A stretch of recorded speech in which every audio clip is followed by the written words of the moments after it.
we are starting with the it is matrices. So I just present my screen here.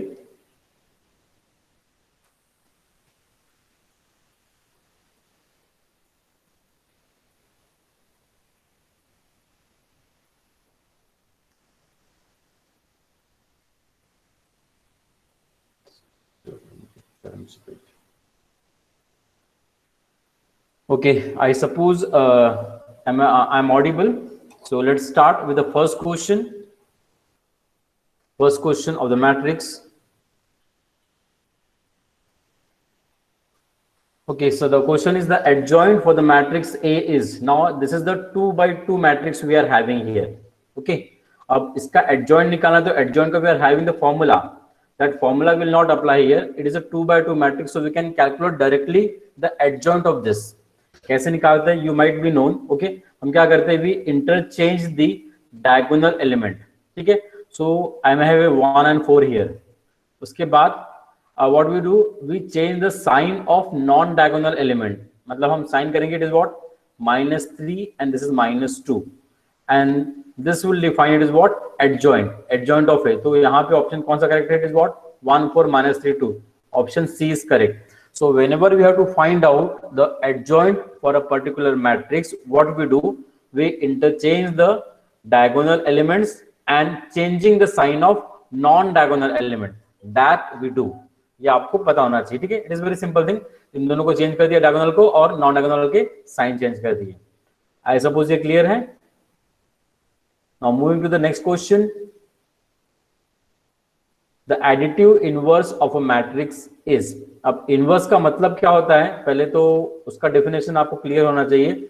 जैसे अगर मैं कहता हूं inverse, inverse means if I take a matrix multiplication with its inverse, that is A inverse or maybe the A inverse A.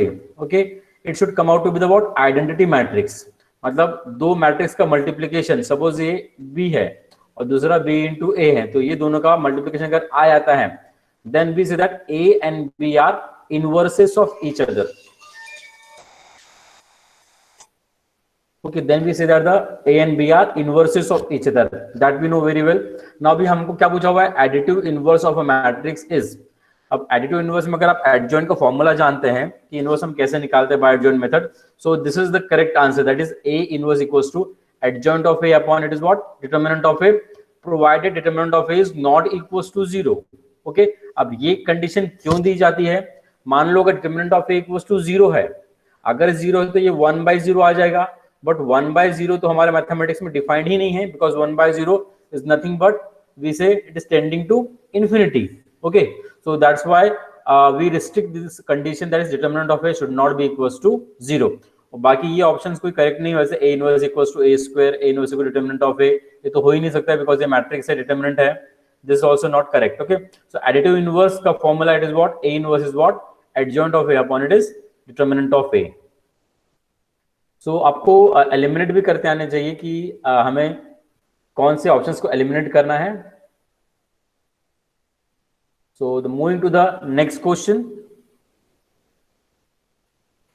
the number of non-zero row, actually यहाँ पे row चाहिए था, row is missing here. Number of non-zero rows in an echelon form is called. अब echelon form आपको समझना पड़ेगा कि ये क्या होता है.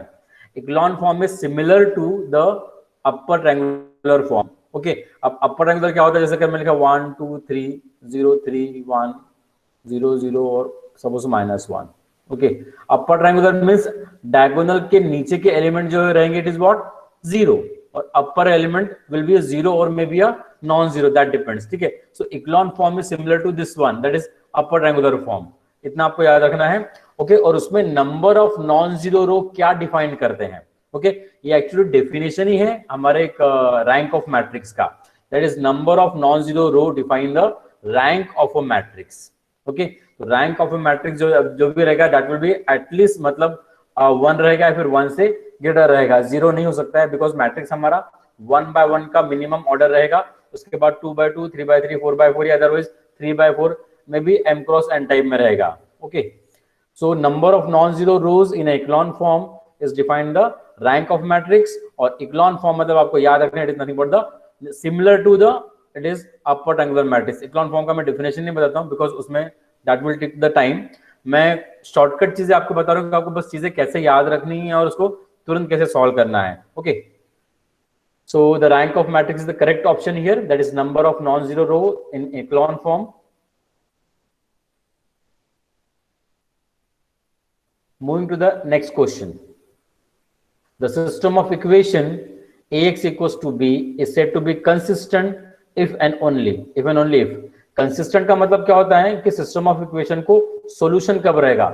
अब सिस्टम ऑफ इक्वेशन मतलब क्या, जैसे सपोज मेरे पास तीन इक्वेशन ऐसे हैं, a1x plus it is b1y plus c1z equals to d1। मैं एग्जांपल ले रहा हूं एक, ठीक है, a2x plus it is b2y plus c2z equals to d2, a3x plus it is b3y plus c3z equals to it is d3। अब ये मेरे पास सिस्टम ऑफ इक्वेशन हो गया, मतलब तीन इक्वेशन है हमारे पास साइमल्टेनियसली। ओके, तो इसको मैं मैट्रिक्स फॉर्म में पहले कन्वर्ट करता हूं सो दैट मैं इसको इस तरह से लिख सकता हूं, ax equals to b। Matrix form में कन्वर्ट करने के लिए I collect the coefficient, this a1 b1 c1 a2 b2 c2 a3 b3 c3। मैंने कोएफिशिएंट जो है xyz के उसको एक मैट्रिक्स में लिख दिया और दूसरे मैट्रिक्स में what I have done here it is xyz which is equals to it is what d1 d2 and it is d3। ठीक है, तो इसको मैंने बोल दिया a matrix which is the coefficient matrix, it is x which is unknown matrix and equals to it is suppose b which is a constant matrix। तो आपने system of equation को सिंपलर फॉर्म में लिख दिया, it is what ax equals to b। अब ये system of equation को हम कंसिस्टेंट कब कहेंगे, कंसिस्टेंट का मतलब इसको सॉल्यूशन कब एग्जिस्ट होगा। अब सॉल्यूशन का मतलब क्या होता है कि ऐसे वैल्यूज xyz के जो तीनों इक्वेशन को सेटिस्फाई करेंगे उसे हम सॉल्यूशन कहेंगे। तो ऐसे xyz की वैल्यू निकल भी सकते हैं और नहीं भी निकल सकते हैं। अगर निकलते हैं xyz के ऐसे वैल्यू तो उससे हम कहते हैं सॉल्यूशन, और सिस्टम को फिर हम कहेंगे it is what consistent system. Okay, अब ये कब होता है, ये थ्योरी एक्चुअली आपको इस चीजें थोड़ा सा रिमेंबर रखनी पड़ेगी। When the system is said to be a consistent when it is, first option is correct here, rank of coefficient matrix is same as rank of augmented matrix. अभी मैंने rank define किया, rank is what number of non zero row in echelon form. Okay, अब उसके बाद हम rank निकाल रहे हैं, रैंक हम रो से भी नोट करते हैं। अगर रैंक ऑफ ए और रैंक ऑफ ऑगमेंटेड मैट्रिक्स, अब ऑगमेंटेड मैट्रिक्स क्या होता है, it is a combination of matrix, it is what A and B. Okay, A और बी का जो कॉम्बिनेशन है वो जो नया मैट्रिक्स है, अगर इन दोनों के रैंक इक्वल रहते हैं then we say that the system is what consistent. Okay, consistent मतलब सॉल्यूशन एग्जिस्ट होगा ये सिस्टम ऑफ इक्वेशन को। और उसके बाद अगर रैंक इक्वल नहीं होते हैं, it is not equal, then the system is said to be is what inconsistent। inconsistent मतलब सॉल्यूशन एग्जिस्ट नहीं होगा। ये एकदम बेसिक चीज है, ये आपको याद रखनी पड़ेगी बिकॉज इस पे क्वेश्चन एक जनरली बनता है एग्जामिनेशन में कंसिस्टेंसी के ऊपर। वो कैसे बनता है that depends actually on the shutter.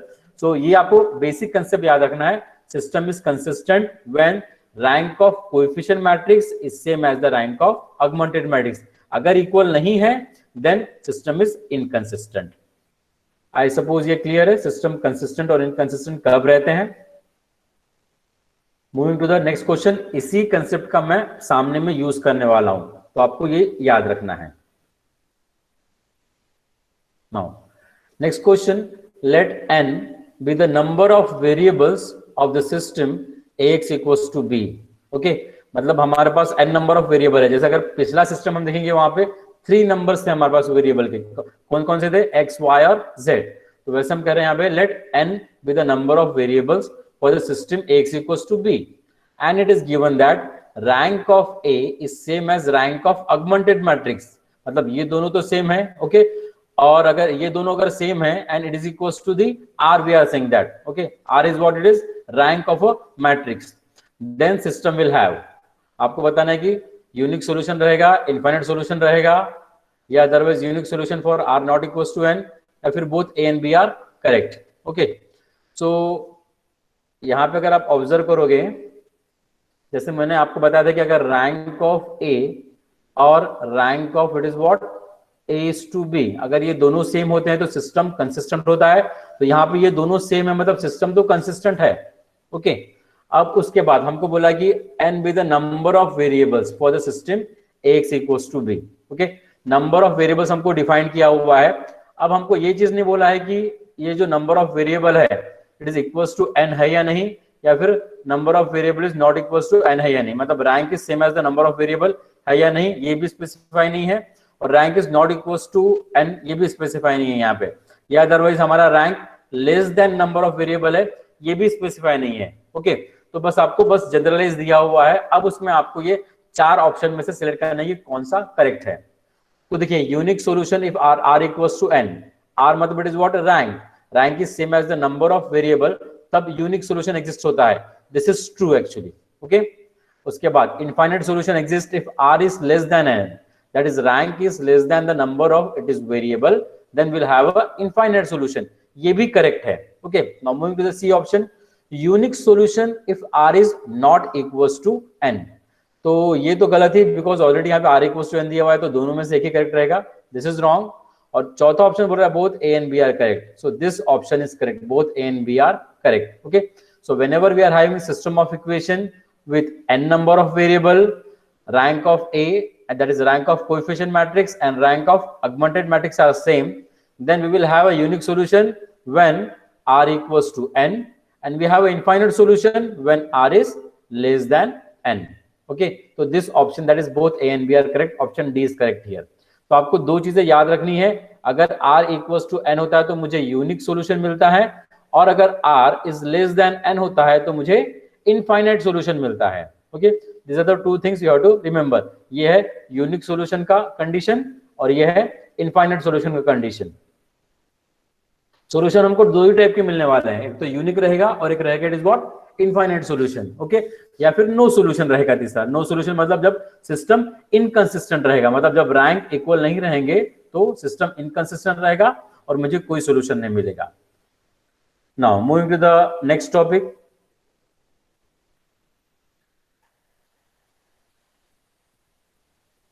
rank of matrix A, what is it?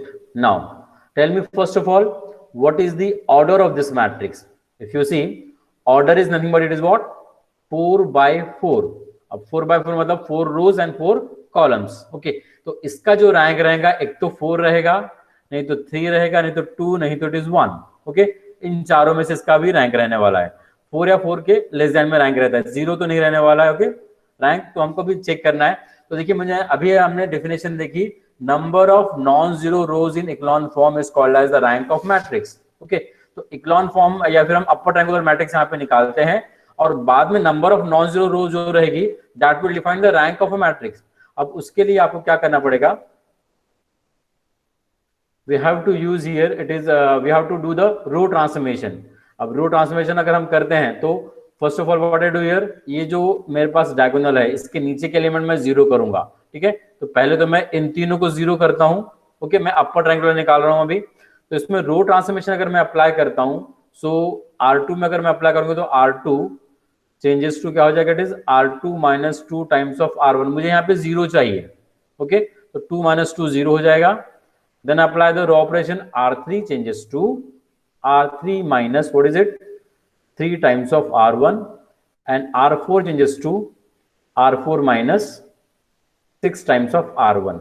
तो मुझे नया मैट्रिक्स मिलेगा। सिमिलर मैट्रिक्स मैं यहाँ पे लिख देता हूँ, पहला रो तो मेरा एज इट इज रहेगा। ओके, अब आप कीजिए इसको, R2 minus 2 R1, 2 minus 2 it is what 0, then minus 1 minus 2 मतलब माइनस 6 हो जाएगा, ये मतलब माइनस 7। इसके बाद दिस इज 3 minus 2 मतलब minus 8, 3 minus 8 is what minus 5, this 2 minus 2 मतलब माइनस 4 हो जाएगा, this is minus 2। Now 3 minus 3 it is 0, minus 5 minus 3 मतलब माइनस 9, माइनस 9 और माइनस 15 माइनस 14 हो गया। उसके बाद फिर 2 minus 3 माइनस 12 है, ये माइनस 12 और ये 2 है मतलब it is minus 10, this 2 minus it is what we are having, it is 2 minus 3 मतलब माइनस 6, माइनस 6 मतलब माइनस 4 हो जाएगा ये। Then this is 6 minus 6 it is 0। उसके बाद माइनस 3 इंटू माइनस 6 मतलब माइनस 18, माइनस 18 है और ये माइनस 3 मतलब माइनस 21। फिर 8 माइनस ये 6 माइनस 24 हो जाएगा, माइनस 24 और 8 तो व्हाट इज इट माइनस 16। और उसके बाद it is what 6 minus 12 that is -6। ठीक है, अब उसके बाद अपर ट्रायंगुलर निकालना है आपको, तो ये एलिमेंट भी आपको जीरो करने पड़ेंगे। ओके, मैं आपको रो ट्रांसफॉर्मेशन बता रहा था कि कैसे होता है।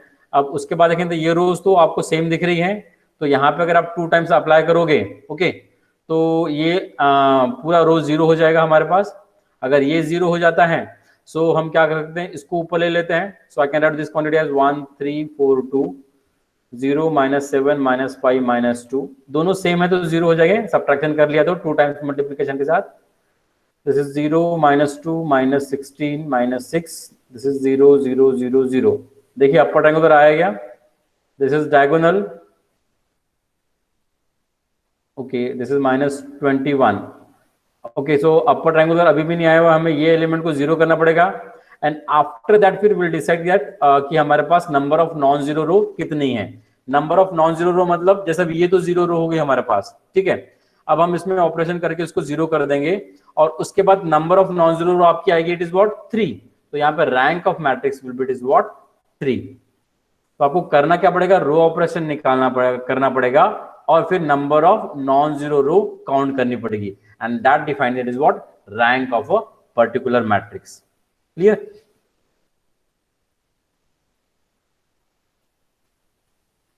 नाउ मूविंग फर्दर,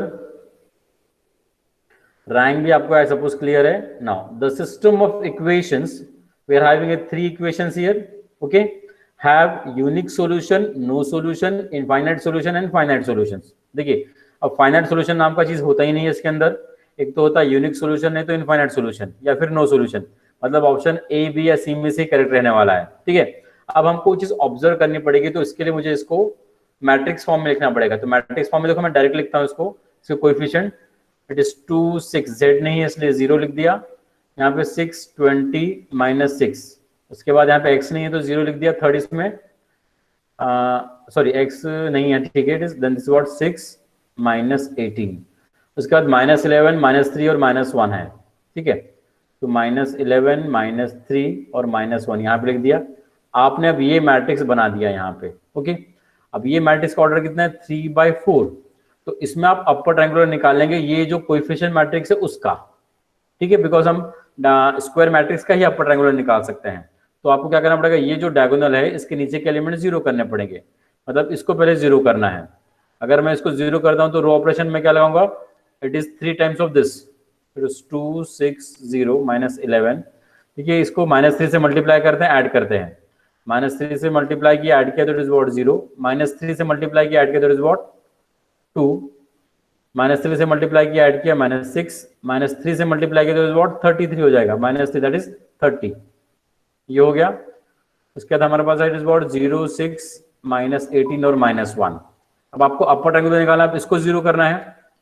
इसको जीरो करने के लिए आप क्या करेंगे, अभी आप इसमें मल्टीप्लाई करेंगे, ओके, और सब्ट्रैक्ट करेंगे। तो I get here is what 2 6 0 -11 0 2 -6 30 कर देते हैं।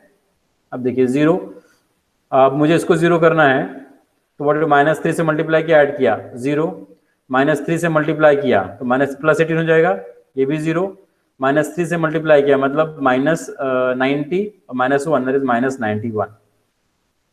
आपको रो ऑपरेशन करते आनी चाहिए, ठीक है, वो ज्यादा जरूरी है। अब देखिए ये मेरा कोएफिशिएंट मैट्रिक्स हो गया। कोएफिशिएंट मैट्रिक्स में अगर आप डिफाइन करेंगे number of non zero row, it is 1, this is 2, तो मेरे पास रैंक ऑफ ए आ गया, इट इज व्हाट 2। अब रैंक ऑफ ऑगमेंटेड मैट्रिक्स मतलब ये कंप्लीट मैट्रिक्स का रैंक, इसमें देखिए number of non zero row this is 1 2 3, ये भी नॉन जीरो रो है, ओके, कंप्लीट, बिकॉज यहाँ पे -91 है, तो ये हो गया 3। तो अगर आप देखेंगे 2 और 3 सेम नहीं है, इसका मतलब क्या हो जाएगा, rank of A is not equal to rank of A is to B, मतलब rank of coefficient matrix is not same as the rank of augmented matrix, therefore this system is what inconsistent. Inconsistent मतलब there is no solution, तो option B is correct here, that is no solution. जरूर okay, अगर मेरे पास जैसे rank अगर ये दोनों equal आते थे तब हम इसको नंबर ऑफ वेरिएबल से इसको कंपेयर करते थे। नंबर ऑफ वेरिएबल 3 है, ओके, अगर r इक्वल्स टू 3 आता था then that is rank is 3, then we will have a unique solution, but अगर r लेस देन n आता था then we have a infinite solution, but यहाँ पे system ही इनकंसिस्टेंट है, मतलब there is no solution. Clear? ऐसे question आते हैं एग्जामिनेशन में, ये कंसेप्ट आपको याद ही रखना पड़ेगा।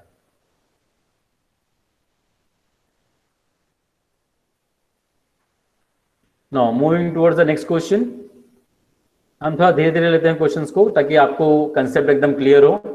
नाउ लिखा हुआ है the solution of system of equations. यहाँ पे 3 इक्वेशंस आपको दिए हुए हैं, तो आपको सॉल्यूशन कौन सा ये बताना है। अब सॉल्यूशन मतलब ऐसे वैल्यूज एक्स वाई जेड के जो तीनों इक्वेशन को सेटिस्फाई करें। एक तो आप सॉल्यूशन निकाल सकते हैं डिटरमिनेंट मेथड जो है क्रैमर्स रूल से, या अदरवाइज जो भी मेथड आपको पता है, या फिर मैट्रिक्स वाला जो मेथड आपको पता है, या फिर आप सिंपल चीज मैं बताऊंगा। यहाँ पे सॉल्यूशन बहुत सिंपल दिख रहे हैं, तो ये क्या करो 2 1 और 0 इसमें सब्स्टिट्यूट करो। ओके, 2 1 0 का मैंने सब्स्टिट्यूट किया तो जो तीनों इक्वेशन को सेटिस्फाई करेगा that will be the solution. जैसे अगर मैं पहला वाला ही एक आपको करके बताता हूँ, जैसे अगर मैंने 2 1 0 लेता हूँ तो यहाँ पे देखिए 2 + 1 + 0 3, पहला इक्वेशन तो सेटिस्फाई हो गया।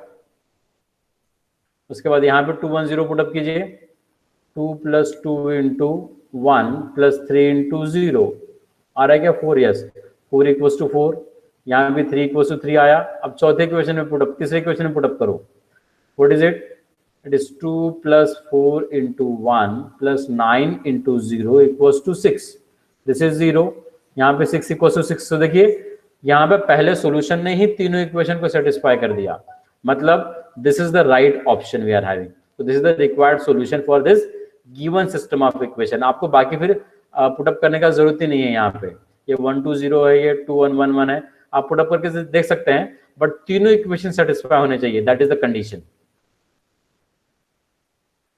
तो according to the option we have to go, which option we have to select। now moving to the next question,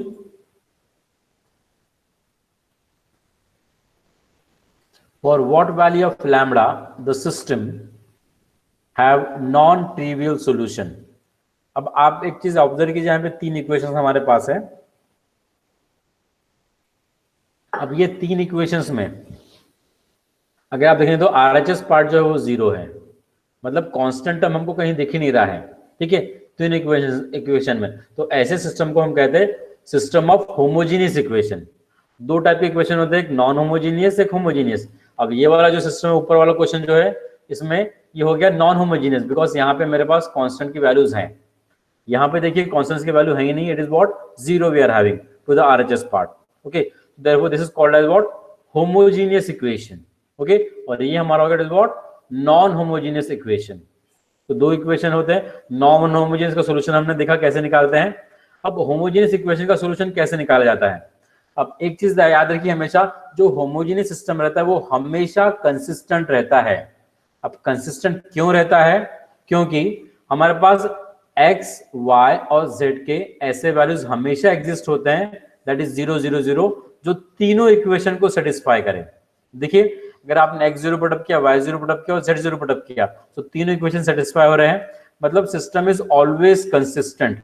okay, but हमको नॉन ट्रिवियल सॉल्यूशन चाहिए, इसे हम ट्रिवियल सॉल्यूशन कहते हैं। ट्रिवियल सॉल्यूशन मतलब जीरो सॉल्यूशन, ओके, और non trivial solution मतलब non zero solution. हमें चाहिए नॉन जीरो सॉल्यूशन। तो इसको नॉन जीरो सॉल्यूशन कब एग्जिस्ट करता है, व्हेन द कोएफिशिएंट मैट्रिक्स जो हम निकालते हैं अगर उसका वैल्यू 0 होता है। ओके, अगर determinant of A is 0 then we will have it is what non trivial solution, ये कंडीशन है। और अगर डिटरमिनेंट का वैल्यू नॉट इक्वल्स टू 0 होता है then we will have it is what always trivial solution.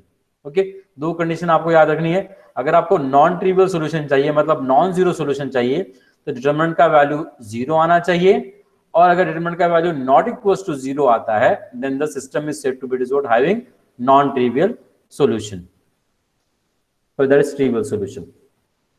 तो देखिए अगर हमको यहाँ पे लैम्बडास की वैल्यू निकालने, उसको हम कैसे निकालेंगे, अभी कंसेप्ट का यूज करते हैं यहाँ पे। अब इसको मैं मैट्रिक्स फॉर्म में लिखता हूँ, it is what 3 we are having then lambda then 5। आपको मैं कंसेप्ट बता देता हूँ, 4 लैम्बडा -2 माइनस लैम्बडा 18 -4 एंड 7। अब ये डिटरमिनेंट हमने निकाल दिया। मैंने क्या कर दिया, कोएफिशिएंट कलेक्ट किए, पहले इक्वेशन के, सेकंड इक्वेशन के, थर्ड इक्वेशन के, उसको मैंने डिटरमिनेंट के फॉर्म में लिख दिया। इक्वल्स टू अब किया 0, अगर ये इक्वल्स टू 0 है तभी मुझे क्या मिलेगा, non-trivial solution because it is what a, determinant of a is 0, then we will have it is what non-trivial solution. अब आप इसको सॉल्व करेंगे तो आपको मिलेगा कि it is what quadratic equation मिलेगा. तो क्वाड्रेटिक इक्वेशन के कितने रूट्स होते हैं? 2 रूट्स होते हैं.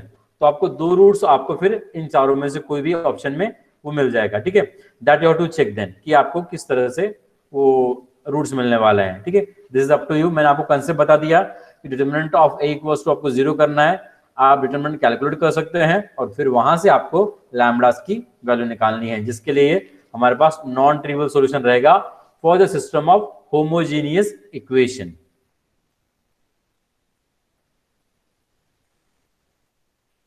Now moving further,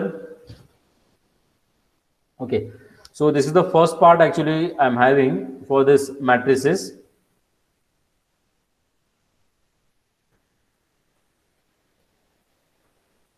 Okay, first part में किसी कुछ क्वेश्चन है क्या? आप पूछ सकते हैं.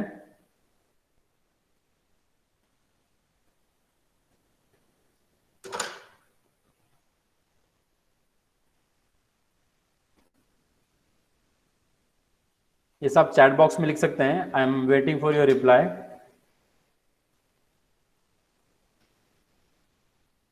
Anyone is having question? Okay, rank explain कर देते हैं. और कुछ?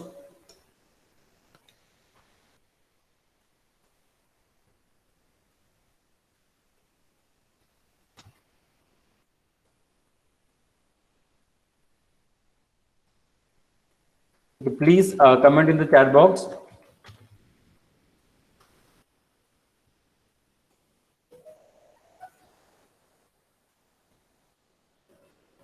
Okay, I am waiting. Rank में एक्सप्लेन करता हूं. और कुछ एक्सप्लेन करना है आपको? ये पहला पार्ट था. ठीक है, हम सेकेंड पार्ट पे भी कंटिन्यू करेंगे इसका, मैट्रिक्स का ही. I am waiting for your reply in the chat box. I suppose I am audible.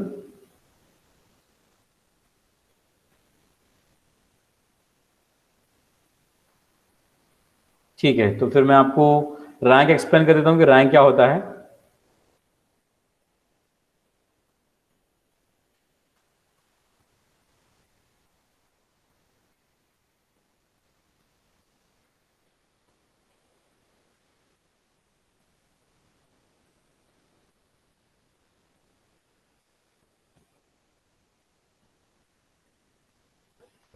Okay, what is rank? We'll see here.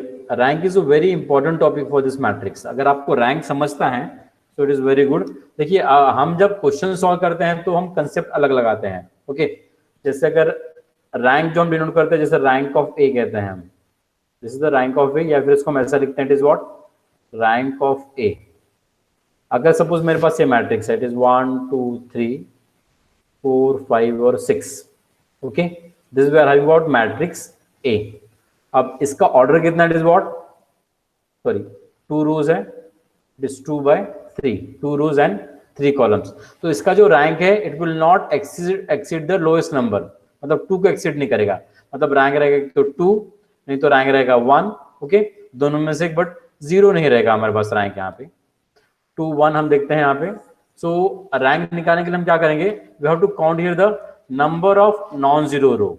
अब number of non zero row कैसे हम count करते हैं? देखिए, आपको यहाँ पे ये जो स्टार्टिंग वाला पार्ट है, स्क्वायर मैट्रिक्स एक ले लेना है और फिर उसमें आपको अपर ट्रायंगुलर निकालना है. अपर ट्रायंगुलर मतलब जो डायगोनल के नीचे का एलिमेंट क्या है उसको 0 करना पड़ेगा. तो उसको 0 करने के लिए मैं रो ऑपरेशन लगाऊंगा, दैट इज रो ट्रांसफॉर्मेशन. तो ऑपरेशन क्या लगेगी? R2 changes to R2 minus 4 times of R1. 1 2 3. यहाँ पे देखिए 4 माइनस 4 क्या, तो 0, -4 और यहाँ पे -4 की और यहाँ पे +5, तो दैट इज 1. यहाँ पे -4 सॉरी -4 से क्या, तो -8 हो जाएगा. नहीं, -8 + 5 इज -3 आ जाएगा यहाँ पे. उसके बाद -4 यहाँ मल्टीप्लाई करें तो -12 + 6 दैट इज -6. 0 के ये मुझे मिला यहाँ पे. ठीक है, नाउ फर्दर देखिए एक चीज मैं आपको और बताऊंगा. यहाँ पे मेरा अपर ट्रायंगुलर तो निकल गया स्क्वायर मैट्रिक्स का यहाँ पे. ओके, बट देखिए मैं फर्दर इस क्वांटिटी को भी 0 कर सकता हूँ बाय यूजिंग दिस वन. ये 2 का यूज करके, ठीक है। तो वैसे एक्चुअली आपने अपर ट्रायंगुलर कर दिया, इट इज सफिशिएंट। यहाँ पे आप number of non zero row count कर सकते हैं। तो number of non zero row कितने रहेंगे, this is 1 and it is what 2 we are having. तो यहाँ पे मैं रैंक ऑफ ए कहूंगा, it is what 2, because number of non-zero row after putting the upper triangular, after getting the upper triangular form, okay, that define the rank of matrix। और actual rank का definition क्या होता है, उसके अंदर definition क्या बोलता है rank of matrix के लिए, कि आपको determinant calculate करना पड़ता है, ठीक है।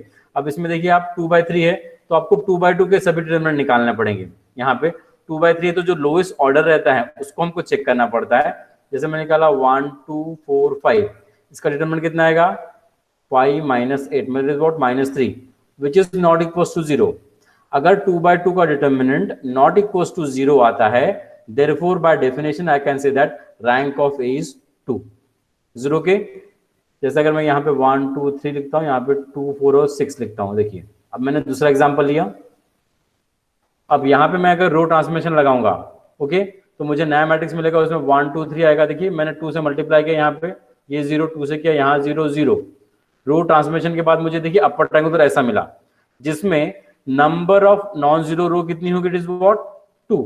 Number of non zero row 2 मेरे पास है, so therefore the sorry number of non zero row कितनी है 1 है, so rank of A will be it is what 1 here, because ये तो जीरो रो है और ये मेरे पास नॉन जीरो रो है। अब rank of A will be it is what 1। अब अगर मैं डेफिनेशन का अप्लाई करता हूं, तो डेफिनेशन में मैं क्या करूंगा, इसका मैं डिटरमिनेंट निकालूंगा, इट इज व्हाट 1 2 2 4। मैंने इसका डिटरमिनेंट निकाला, क्या आ जाएगा 4 - 4 इट इज 0। मैं दूसरा वाला कंसिडर करता हूं, इट इज 1 2 3 6। हम इसको लेते हैं, इट इज मैं यहाँ पे कैलकुलेट करता हूँ 1 3 2 6। ये कॉम्बिनेशन मेरे पास है, इसमें भी 6 - 6 0 आ रहा है। एक और कॉम्बिनेशन आता है मेरे पास, देखिए 2 3 4 6, इट इज 2 3 4 6। अब ये भी 0 आता है, देखिए आप। तो देखिए यहाँ पे मेरे पास 3 पॉसिबल थे वे जिसमें मैं 2/2 डिटरमिनेंट कैलकुलेट कर सकता था। एक ये पॉसिबल वे, इसमें भी 0 आया, इसमें भी 0 आया, इसमें भी 0 आया, ठीक है। तो मतलब 2/2 के सभी डिटरमिनेंट वैल्यू हमारे पास क्या आ रहे हैं 0, इसलिए रैंक इसका 2 नहीं हो सकता। फिर हम 1 by 1 पे जाएंगे, मतलब लोअर ऑर्डर पे जाना है, ठीक है। लोअर ऑर्डर में अगर हम देखेंगे, तो जैसे अगर मैं लोअर ऑर्डर देखूं तो 1 by 1 आएगा, तो 1 by 1 में determinant of 1 is what, it is 1, which is not equals to 0। मतलब ये डिटरमिनेंट का ऑर्डर है 1 by 1, देयरफॉर इसका रैंक हो जाएगा इट इज व्हाट 1, बिकॉज ये नॉट इक्वल्स टू 0 है, ओके। तो हमारा जो डिटरमिनेंट का वैल्यू अगर नॉट इक्वल्स टू 0 आता है, तो जो ऑर्डर होता है डिटरमिनेंट का, वो हमारा मैट्रिक्स का रैंक बन जाता है। ये बाय डेफिनेशन है। बट अब हम जब एग्जाम्पल सॉल्व करते हैं, तब आपको number of non zero row count करनी है अपर ट्रायंगुलर मैट्रिक्स में, ओके। अपर ट्रायंगुलर मैट्रिक्स में आपको बनाना बताया कि जो भी डायगोनल एलिमेंट रहेंगे, मतलब ये स्क्वायर मैट्रिक्स के, ठीक है, उसके जो नीचे के उसको आपको अपर ट्रायंगुलर में कन्वर्ट करना है। Then you have to count here number of non zero row. एक सिंपल सा एग्जांपल और लेता हूं मैं। अब मैं 3/3 वाला एग्जांपल लेता हूं, 1 3 3, सपोज 1 4 3 और 2 1 1। अब मुझे चेक करना है कि ये मैट्रिक्स का रैंक कितना है। ये 3/3 मैट्रिक्स मेरे पास है, ठीक है। अगर मुझे अब इसका रैंक चेक करना है, तो इसके लिए मुझे क्या करना पड़ेगा, मुझे इसका डिटरमिनेंट वैल्यू कैलकुलेट करना पड़ेगा, डिटरमिनेंट ऑफ ए। तो दैट विल बी 1 3 3 1 4 3 2 1 1। अब ये हो जाएगा it is what 1, it is what 4 - 3 कितना आ जाएगा 1। दिस इज 3 का लेते हैं हम, तो -3 बीच में डाला, इट इज 1 - 6, 1 - 6 मतलब इट इज -5 प्लस 3 फिर यहाँ पे लिया, दिस इज 1 - 8, 1 - 8 कितना आ जाएगा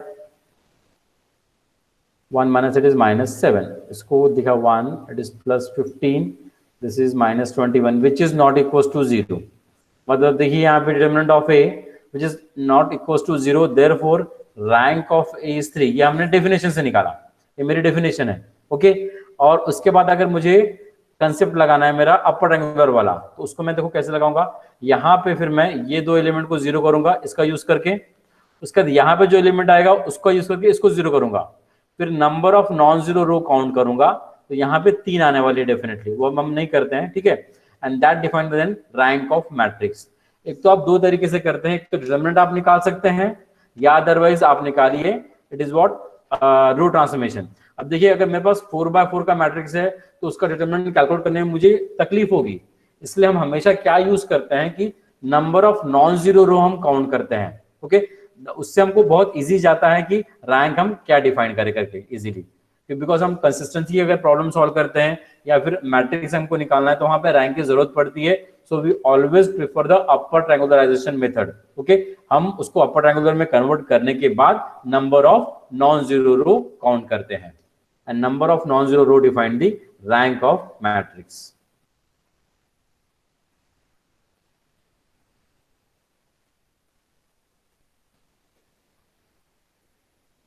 ठीक है, I suppose it is clear.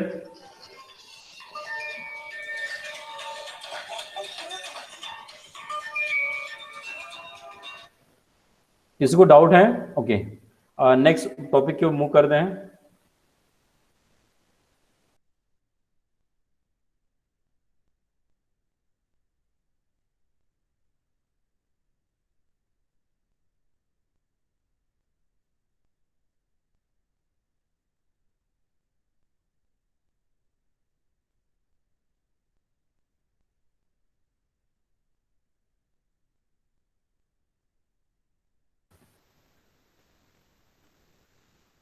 Okay, moving to the next topic. अभी हम नेक्स्ट टॉपिक देख रहे हैं, मैट्रिक्स को ही कंटिन्यू करते हैं, जिसमें हम आइगन वैल्यूज आइगन वेक्टर्स के एग्जांपल देखते हैं।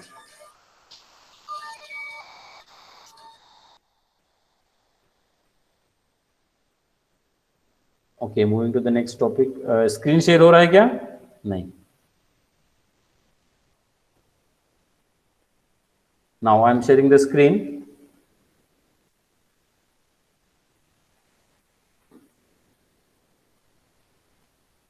स्लाइड शो करते हैं स्टार्टिंग से। ठीक है। So now we are starting with the next topic of a matrix, जिसमें हम आइगन वैल्यूज आइगन वेक्टर्स पे क्वेश्चन देखने वाले हैं। Each n cross n matrix must have at least, देखिए अगर मेरे पास n क्रॉस n मैट्रिक्स है मतलब number of rose and number of column same है मेरे पास, तो उसको कितने आइगन वैल्यूज रहेंगे वो हमको बताया। स्क्वायर मैट्रिक्स हमारे पास है, सो एट मस्ट हैव एटलीस्ट कितने रहेंगे, कम से कम 2 आइगन वैल्यूज, 1 आइगन वैल्यू, 3 या फिर 4, इसको बताइए। यहाँ पे हमें रहने वाले it is what at least 1 eigen value, because order 1 by 1 भी रह सकता है। अगर 1 बाय 1 है तो मेरे पास 1 आइगन वैल्यू आएगी। ओके, अगर 2 बाय 2 है तो there will be the 2 eigen value. आपको ये याद रखना है कंसेप्ट। अगर मेरे पास मैट्रिक्स 1 बाय 1 का है तो मुझे 1 आइगन वैल्यू मिलेगी। अगर 2 बाय 2 का मैट्रिक्स है तो मुझे 2 आइगन वैल्यू मिलेगी। 3 बाय 3 का है तो it is what 3 eigen values मिलेगी। तो जैसा ऑर्डर रहेगा accordingly we are having the number of eigen values. तो यहाँ पे जनरलाइज दिया हुआ है, it is what n cross n, so we must have that is जो भी n रहेगा that define the number of eigen values। ये क्लियर है? नेक्स्ट क्वेश्चन एकदम सिंपल क्वेश्चन है, वैसे ऐसे क्वेश्चंस आते हैं एग्जामिनेशन में। ओके, थोड़ा बस आपको क्लिक होना चाहिए। Now the relation between the vectors, अब हमारे पास 3 वेक्टर्स दिए हैं x1 x2 और x3। ओके, तो इनमें रिलेशन क्या है? अब रिलेशन दिया है मतलब vectors are linearly dependent. Okay, linearly dependent कब रहते हैं वेक्टर्स? जब उनके बीच में हम रिलेशन फाइंड आउट कर सकते हैं, स्टैब्लिश कर सकते हैं। अगर हम रिलेशन स्टैब्लिश नहीं कर सकते हैं then the vectors are said to be linearly independent. दो ही टाइप्स होते हैं, एक लीनियरली डिपेंडेंट और एक लीनियरली इंडिपेंडेंट। तो यहाँ पे लीनियरली हमारे पास डिपेंडेंट वेक्टर्स है। तो अब यहाँ पे आपको चेक करना है कि इसमें रिलेशंस कौन सा सेटिस्फाई होगा। तो आपको क्या करना पड़ेगा, सिंपल सा चीज मैं बताता कि ये जो वेक्टर्स हैं इनकी वैल्यूज आप इक्वेशन में पुटअप करो। ओके, जो सेटिस्फाई करेगा then that will be the our answer. तो अगर हम चेक करते हैं पहला वाला, सपोज जैसे हम कैसे पुटअप करेंगे, ये पहला, इसका पहला एलिमेंट, इसका पहला एलिमेंट, इसका पहला एलिमेंट, तो 1 2 3 अगर मैं पहले इसमें पुटअप करता हूँ 1 + 2 - 3, 0 आ रहा है, यस 0 आ रहा है, तो सेटिस्फाई हुआ। अब सेकेंड एलिमेंट लेंगे -1 1 और 0, तो -1 + 1 और 0, ये भी 0 आया, सेकंड भी 0 आया। अब थर्ड देखते हैं 1 1 2, तो इट इज 1 + 1 - 2, ये भी 0 आया। मतलब ये जो वेक्टर्स है फर्स्ट इक्वेशन को सेटिस्फाई कर रहा है। सो this is the required relation between the vectors. अब आपको एक बात याद रखनी है कि रिलेशन यूनिक भी रह सकता है या फिर मोर देन मतलब वन भी रह सकते हैं, मतलब एक भी रह सकता है फिर एक से ज्यादा भी रह सकते हैं। ओके, बट यहाँ पे वैसे ऑप्शंस नहीं है, A and B are correct, तो this option is correct here. Okay, बाकी फिर हमारे बी सी और डी हमारे इनकरेक्ट ऑप्शंस है। तो ऐसा आपको चेक करना है कि the relation between the vectors are कैसे हम फाइंड आउट करते हैं या how they are dependent. Dependent का मैंने आपको डेफिनेशन बताया कि अगर वेक्टर्स के बीच में अगर रिलेशन एस्टैब्लिश होता है देन दे आर डिपेंडेंट, अगर एस्टैब्लिश नहीं होता है देन दे आर इंडिपेंडेंट। उसके बाद suppose that the eigen values of a matrix A R 1 2 4, ये क्वेश्चन एग्जामिनेशन में आया है, गेट एग्जामिनेशन में, ठीक है। Suppose that the eigen values of matrix A R 1 2 and 4, the determinant of A inverse of transpose is, देखिए determinant पूछा हुआ है। अब यहाँ पे लगती है property of eigen value. Property of eigen value में क्या होता है, आपको दो चीजें याद रखनी है। जैसा कि मेरे पास सपोज λ1 λ2 और λ3, ये मेरे पास मैट्रिक्स है और 3 आइगन वैल्यूज है, तो ये जो λ1 प्लस λ2 प्लस λ3 अगर मैं करता हूं, so this is nothing but the sum of diagonal elements. मतलब जो मैट्रिक्स का डायगोनल एलिमेंट का सम होता है that is sum of eigen values, और उसके बाद जो प्रोडक्ट ऑफ आइगन वैल्यू होती है λ1 λ2 λ3, वो होता है डिटरमिनेंट ऑफ ए, मतलब इसका जो डिटरमिनेंट हम निकालेंगे मैट्रिक्स का, okay, that defined it is what, product of eigen value. दो चीजें याद रखनी है, sum of eigen value is nothing but the sum of diagonal elements of A, that is called as the trace of a matrix. Trace का मतलब ही होता है sum of diagonal elements, और अगर हम प्रोडक्ट ऑफ आइगन वैल्यूज लेते हैं that is nothing but the determinant of matrix ए। तो यहाँ पे देखिए 1 2 एंड 4, अगर मैंने इनका मल्टीप्लीकेशन लिया 1 इंटू 2 इंटू 4, ये हो जाएगा 8। अब 8 क्या है, it is what, determinant of A. Okay, अब डिटरमिनेंट ऑफ ए तो आपके पास आ गया, और अभी आपको देखना है कि देखो डिटरमिनेंट ऑफ ए अगर इसका है और ए इनवर्स का डिटरमिनेंट क्या रहेगा, फिर ये हमेशा रिवर्स होगा, फिर इट इज व्हाट 1/8। ओके, और आपको याद रखना है कि ए इनवर्स का डिटरमिनेंट और ए ट्रांसपोज का डिटरमिनेंट ये सेम रहता है। ओके सॉरी, ए इनवर्स नहीं, यहाँ पे I just made a mistake here.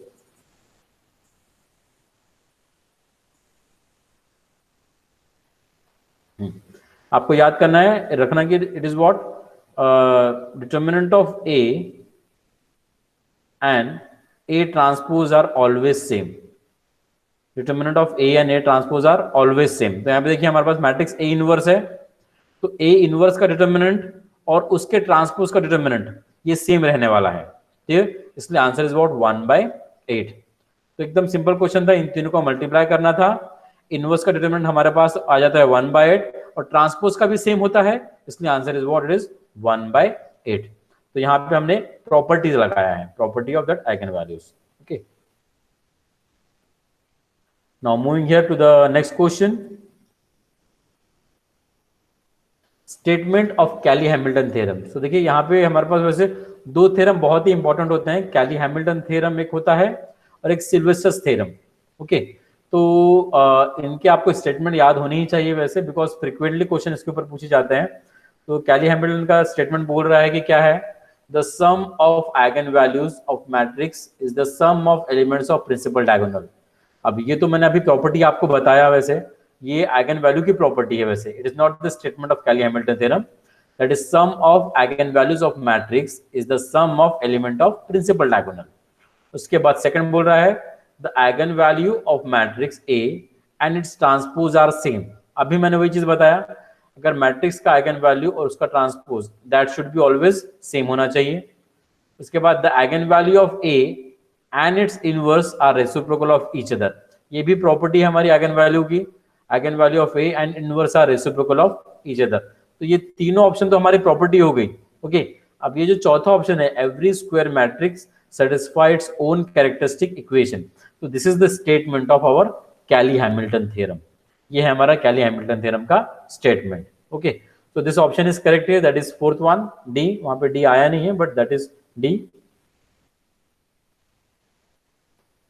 now Sylvester theorem, तो Sylvester theorem is applicable to equal characteristic value, distinct characteristic value, similar characteristic value या फिर all of the above. Okay, अब characteristic value का मतलब ही होता है एगन वैल्यू। ओके, एगन वैल्यू के नाम है अलग अलग, ठीक है, जैसे ये कैरेक्टरिस्टिक वैल्यू भी हम कहते हैं, लेटेंट वैल्यू भी कहते हैं और एगन वैल्यू भी कहते हैं, बट मोस्ट रिनाउंडली हम वैसे एगन वैल्यू का ही यूज करते हैं, एगन वैल्यूज। ओके, सो यहाँ पे सिल्वेस्ट्रस थ्योरम इज एप्लीकेबल टू, किसको एप्लीकेबल रहेगा? It is two distinct characteristic value. ये आपका जब स्टेटमेंट आप देखेंगे सिल्वेस्ट्रस थ्योरम का, वहां पे डिस्टिंक्ट वर्ड आता है, तो this applicable to only for the distinct eigen value, equal के लिए भी नहीं, सिमिलर के लिए भी नहीं। Okay, distinct eigen value, so this option B is correct here. Statement आपको पता होना चाहिए, then you can easily get the answer. If a equals to 1003, then what is a to the power 50? अब यहां पे a to the power 50 का मतलब क्या होता है? हम a का मल्टीप्लीकेशन 50 टाइम्स कर रहे हैं। अब यहाँ पे हम मल्टीप्लीकेशन करते नहीं बैठेंगे, ये जो a to the power 50 हम निकालते हैं जनरली सिल्वेस्ट्रस थ्योरम से निकाला जाता है या पावर मैट्रिक्स से निकाला जाता है।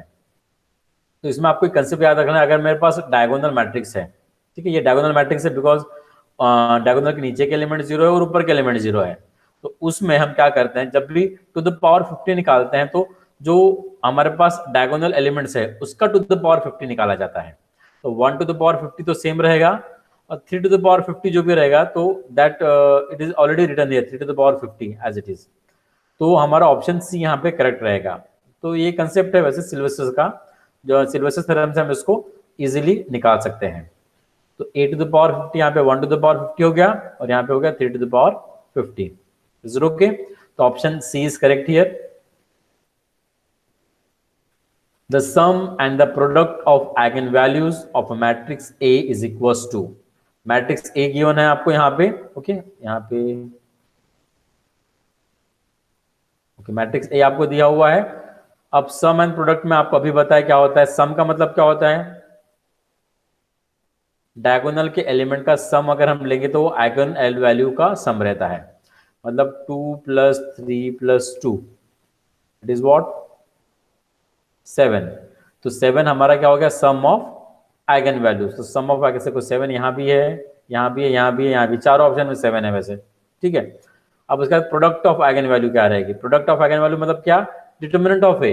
अभी मैं आपको बताया λ1 λ2 λ3 is equal to what? Determinant of A. तो डिटरमिनेंट ऑफ हमको इसको निकालना पड़ेगा, that will define it is what? Product of eigen values. तो डिटरमिनेंट हम निकाल लेते हैं इसको, देखो 2 into it is what 3 × 2 6 6 - 2 then -2 ले लिया। हम फर्स्ट रो से एक्सपांड कर रहे हैं, it is 2 - 1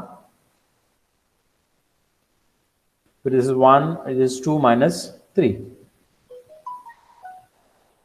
2 this is what we are having 4 - 2 this is 1 +1 this is -1 it is 8 - 2 -1 what is it? -2 -1 -3 मतलब 5। तो 5 हमारा आया, ठीक है, मतलब product of eigen value it is what 5। तो ऑप्शन कौन सा करेक्ट है यहाँ पे? Option B. Okay, sum of eigen value तो बहुत सिंपल ही है, इट इज व्हाट एडिशन कर दी हमने डायगोनल एलिमेंट का, और product of eigen value is what determinant of A. ये जो कंसेप्ट है ना इसको आपको बहुत अच्छे से याद रखना है, बिकॉज इस पे जनरली क्वेश्चन आता है, मैंने देखा हूँ एग्जामिनेशन में। एक तो कंसिस्टेंसी वाला हो गया, और एक ये वाला sum and product of eigen value. ये जो कंसेप्ट है मतलब ये बहुत ही अच्छे से आपको याद ही रह जाना चाहिए। कभी कभी आपको मतलब मैक्सिमम चांसेस 70%, मैं कहूँगा 80% कि आपको एक बिट इजीली उस पर मिल जाता है।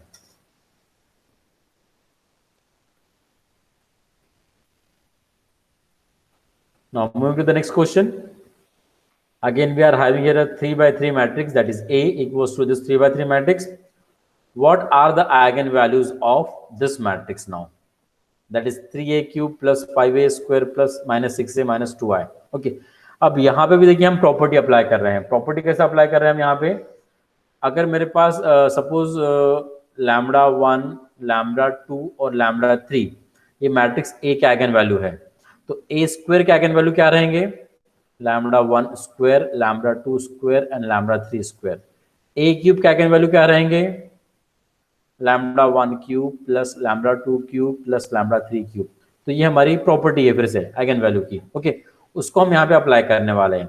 तो देखिए मेरे पास ए दिया हुआ है मैट्रिक्स, इसके आइगन वैल्यूज नहीं दिए हैं, बट मुझे पूछ रहा है कि what are the eigen value of this matrix. ठीक है, तो हम क्या करेंगे, आपको एक चीज अगर ऑब्जर्व करोगे मैट्रिक्स में, matrix nothing but upper triangular matrix, देखिए triangle is forming in the upper section, lower element 0 है। तो इसमें क्या होता है, अगर मेरे पास अपर ट्रायंगुलर मैट्रिक्स रहता है या अदरवाइज मेरे पास डायगोनल फॉर्म रहता है, तो उस समय हमारे ये जो डायगोनल एंट्रीज होती है, दैट इज 1, 3 और -2, ओके, यही हमारे आइगन वैल्यूज होते हैं मैट्रिक्स के। तो यहाँ पे मेरे आइगन वैल्यूज क्या रहेंगे, 1, 3 और -2। अगर मुझे नहीं पता है तो फिर मुझे निकालना पड़ेगा इसका, ठीक है, फॉर्मूला लगा के कि आइगन वैल्यूज कैसे निकालते हैं। बट अगर आपको कंसेप्ट पता है, जैसे देखिए यहाँ पे आपको आइगन वैल्यूज निकालने की जरूरत ही नहीं पड़ी, आपको अगर कंसेप्ट पता है कि अपर ट्रायंगुलर मैट्रिक्स है या फिर लोअर ट्रायंगुलर है या फिर डायगोनल फॉर्म है, तो उसमें जो डायगोनल एंट्रीज होती है वही हमारी आइगन वैल्यूज होती है। वैसे सेम अगर आप यहाँ पे देखते हैं 1 और 3 दिख रहा है यहाँ पे ऊपर वाले क्वेश्चन में, ये ऑलरेडी डायगोनल फॉर्म है, तो 1 और 3 इसके आइगन वैल्यूज भी रहेंगे। ओके, तो इस तरह से आपको चीजें क्लिक होनी चाहिए। अब उसके बाद हमको क्या करना है, we have to find out here the eigen values for this matrix. अब इसे कैलकुलेट कैसे करेंगे, देखिए अभी 1 है, तो 1 के लिए हम कैलकुलेट करते हैं, इट इज व्हाट 3 इंटू 1 का क्यूब कर लेंगे, प्लस 5 इंटू 1 का square, minus 6 into 1, minus 2 into I है, तो आई के हमारे आइगन वैल्यूज होते हैं, इट इज व्हाट 1, 1, 1, तो वही हम यहाँ पे 1 लेंगे, विच इज इक्वल टू क्या आएगा बताओ, this is 3 plus 5 minus 6 minus 2, 5 plus 3 8, 8 minus 8 it is what 0। तो पहला आइगन वैल्यू आ गया 0। 0 कहाँ पे, देखिए 0 यहाँ पे भी है, यहाँ पे भी है, यहाँ पे भी है, तीन ऑप्शंस में है। अब सेकंड आइगन वैल्यू निकालते हैं। सेकंड आइगन वैल्यू में फिर आपको कुछ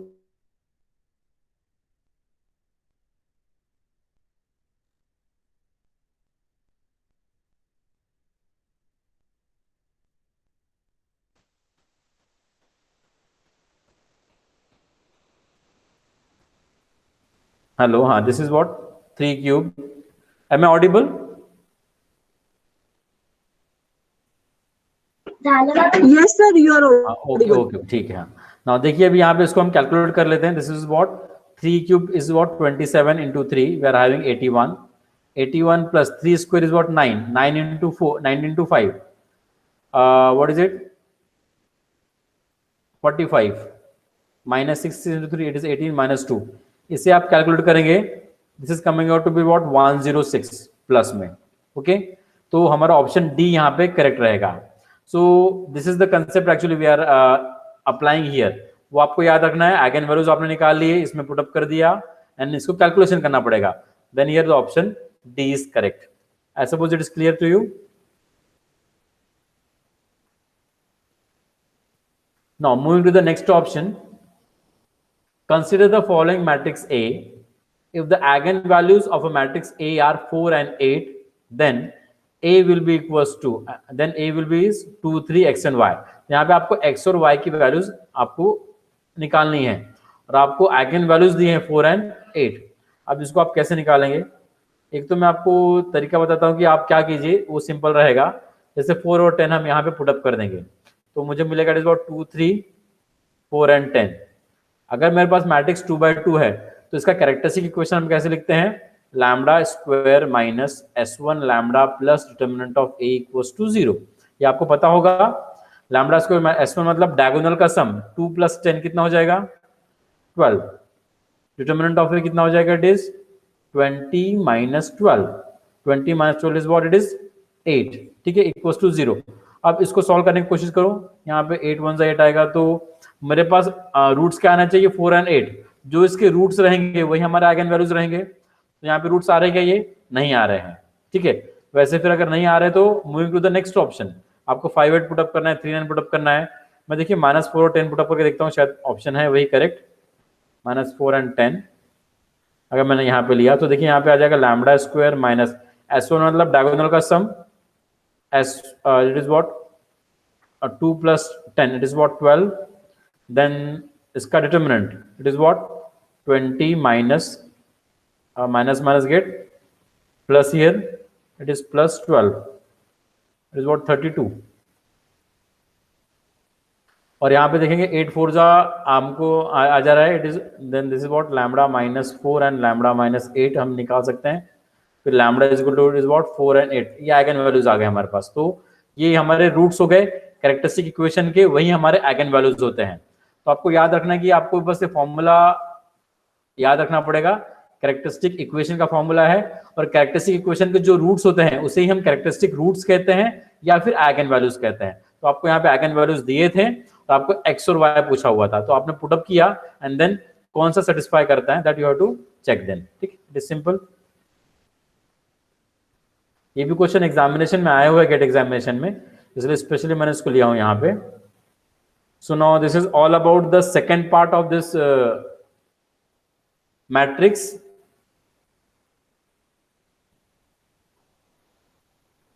और किसी को अगर कोई दिक्कत है सेकेंड पार्ट में तो आप पूछ सकते हैं। आई am waiting for your response in the comment box.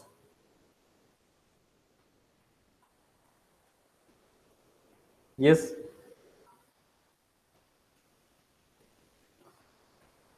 okay, I am waiting your response in the comment box.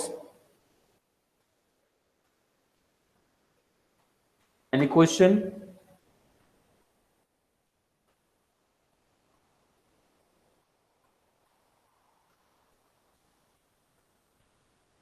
अच्छा, लास्ट क्वेश्चन फिर से करो एक्सप्लेन। हाँ, और कुछ?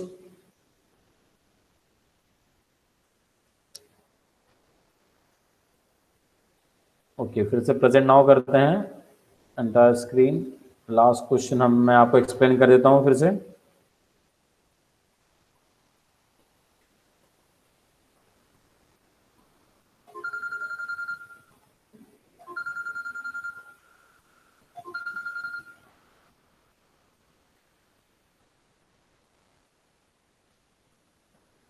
अच्छा, ये दूसरा खुल गया है।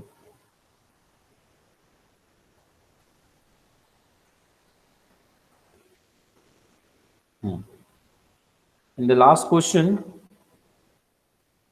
I suppose it is clear to दिख रहा है आप सभी को, विजिबल है? हाँ, तो यहाँ पे देखिए आपको क्या दिया हुआ है, if the eigen values of a matrix A R 4 and 8, eigen values 4 और 8 आपको दिए हुए हैं, मतलब लैम्बडा 1 और लैम्बडा 2 का वैल्यू आपको दिया हुआ है। अब आइगन वैल्यूज क्या आते हैं, they are nothing but the roots of characteristic equation.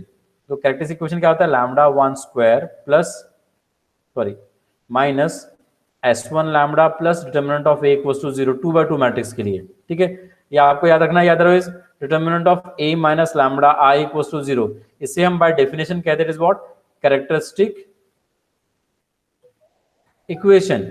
But हम शॉर्टकट मेथड यूज करते हैं हमेशा, ये थोड़ा सा शॉर्टकट मेथड है, तो आपको ये याद रखना है, lambda 1 square minus S1 lambda plus determinant of A equals to 0। Okay, तो मैं क्या कर रहा हूँ यहाँ पे, मुझे एक्स और वाई के वैल्यू फाइंड आउट करने के लिए बोला हुआ है।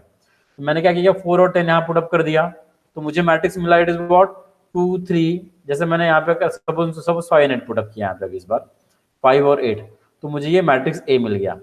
ओके, अब ये मैट्रिक्स ए के आइगन वैल्यूज 4 और 8 है मुझे बोला है, तो 4 और 8 निकलने चाहिए, अगर नहीं निकलते मतलब दिस ऑप्शन इज रॉन्ग। तो जैसे अगर मैंने ये इक्वेशन लिया, lambda 1 square minus S1 lambda plus determinant of A equals to 0, so okay, lambda 1 लेने का जरूरत नहीं है, लैम्बडा सिर्फ। ठीक है, सो लैम्बडा स्क्वायर माइनस S1 मतलब डायगोनल का सम 2 + 8, it is what 10 lambda, then it is what 8 into 2, it is 16 minus 15, okay, कितना आ जाएगा 1, तो +1 इक्वल्स टू 0। अब देखिए इसको आप सॉल्व करेंगे, ये क्वाड्रेटिक इक्वेशन है, इसको अगर आप सॉल्व करेंगे इसके 2 रूट्स आएंगे, बट देखिए यहाँ पे इसके फैक्टर निकल रहे हैं क्या, डायरेक्टली नहीं निकल रहे हैं, और वो 4 और 8 भी नहीं आ रहे हैं। ओके, मतलब हमारा ये जो चॉइस है ये गलत है, ऑप्शन बी। वैसे फिर मैंने 3 और 9 यहाँ पुटअप किया, 3 और 9, and then again I calculate the characteristic equation, वहां से फिर चेक किया मैं आइगन वैल्यूज मैच हो रहे हैं क्या, उसमें भी नहीं हुए, फर्स्ट में भी मैच नहीं हुए, सी में भी मैच नहीं हुए, वो हुए मैच किसमें, डी में। कैसे मैच हुए देखो, जैसे अगर मैट्रिक्स ए मैंने लिखा it is what 2 3, this is -4 and 10। Okay, अब इसका मैंने लिखा characteristic equation lambda square minus S1 मतलब 2 + 10, इट इज 12। डिटर्मिनेंट मतलब it is what 20 minus of 12 plus 12 जाएगा, मतलब +32 equals to 0। Is it okay? तो ये मेरा इक्वेशन आ गया। ये आपको ये फॉर्मूला यूज करना है, ठीक है। अब इसको देखो, अगर आप 8 4 लेते 32 आता है, तो इसमें हम इसको फैक्टराइज कैसे कर सकते हैं? λ-4 λ-8, या अगर आप इसके रूट्स निकालिए डायरेक्टली, ओके, तो वो आ जाएंगे, इट इज व्हाट 4 एंड 8, जो यहाँ पे हमको सेटिस्फाई कर रहा है इस इक्वेशन को। तो मेरे पास 4 ऑप्शन थे एक्स और वाई के, तो मैंने इसको पुटअप करके देखा, फिर वहां से देखा कि वो लैम्बडा की वैल्यू आ रही है नहीं।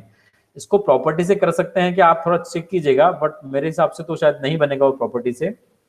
उसमें भी आप देख सकते हैं, वैसे अगर प्रॉपर्टी से भी आप देख सकते हैं, जैसे अगर आपने यहाँ पे देखिए क्या डाले 4 और 10 डाल दिया, ये तो मैंने ये वे बताया 2 3, और यहाँ पे सपोज -4 और 10 डाल दिया, तो प्रॉपर्टी क्या बोलती है कि सम ऑफ आइगन वैल्यू जो होती है, ओके, दैट इज 10 + 2, ये आनी चाहिए। तो 10 + 2 यहाँ पे आ रही है, 4 + 8 इज व्हाट 12, और इसका डिटर्मिनेंट मतलब इसके प्रोडक्ट के बराबर आना चाहिए, तो आप वो भी प्रॉपर्टी अप्लाई कर सकते हैं। मतलब आप दो चीजें कर सकते हैं यहाँ पे, ओके। दो तरीके से आप इसको जज कर सकते हैं, एक तो आप इक्वेशन निकालिए, या दूसरा प्रॉपर्टी अप्लाई कीजिए। प्रॉपर्टी में मैंने आपको बताया कि अगर जो प्रोडक्ट है वो डिटर्मिनेंट के वैल्यू के समान होना चाहिए, और जो आइगन वैल्यू का सम है वो हमारा प्रिंसिपल डायगोनल का सम होना चाहिए। अगर ये कंडीशन भी सेटिस्फाई होती है, then we can easily find out this, that is x and y. But आपको एक्स और वाई पुट अप करके देखने पड़ेंगे। अब दोनों में से आपको जो इजी लगे that you can adopt.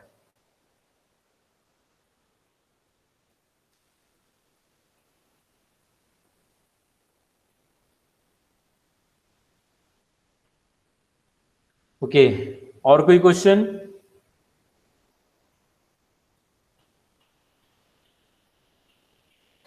Sir, in the last question you are solved, first put a value of and in the other two, why they are not put in the place of x and y? अच्छा, is it clear ना? हाँ ठीक है, okay, understand the last question. और कोई doubt है किसी को? देखिए, एक चीज मैं आपको बोलूंगा कि मैट्रिक्स में दो चीजें आप हमेशा अच्छे से करना, सॉरी तीन टॉपिक मैं कहूंगा बहुत ज्यादा इंपॉर्टेंट है। एक तो पहला टॉपिक है रैंक वाला, उस पर क्वेश्चन मैंने फ्रिक्वेंटली देखा हूं। दूसरा टॉपिक है कंसिस्टेंसी वाला जो मैंने लिया हूं, उस पर फ्रिक्वेंटली क्वेश्चन देखा हूं। और तीसरा टॉपिक है आइगन वैल्यू और आइगन वेक्टर्स वाला, ठीक है। ये जो तीन टॉपिक है आप लर्न बाय हार्ट कर लेना, इस पे क्वेश्चन, एक क्वेश्चन या दो क्वेश्चन एग्जामिनेशन में डेफिनेटली मिलना है, ओके। तो वो चीज आपको, उसके लिए फिर आपको प्रैक्टिस करना पड़ेगा, जो यूनिवर्सिटी सॉरी गेट एग्जामिनेशन में क्वेश्चंस आए हुए हैं उसको देखते हुए। तो ये चीज है क्लियर आपको? तो हम मूव करते हैं नेक्स्ट टॉपिक की तरफ, थोड़ा 2 मिनट का ब्रेक लेते हैं हम, और फिर मूव करते हैं नेक्स्ट टॉपिक की ओर, okay.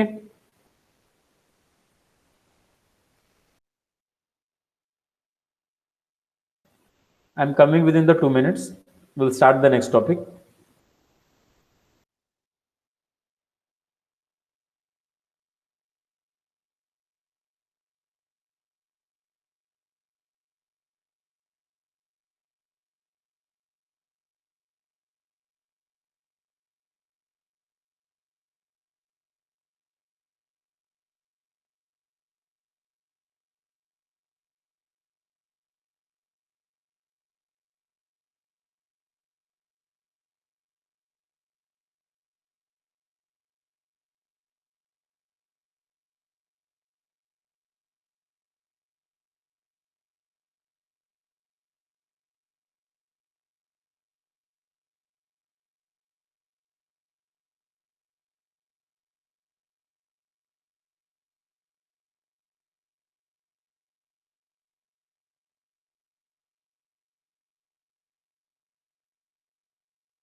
Okay, welcome back to the class.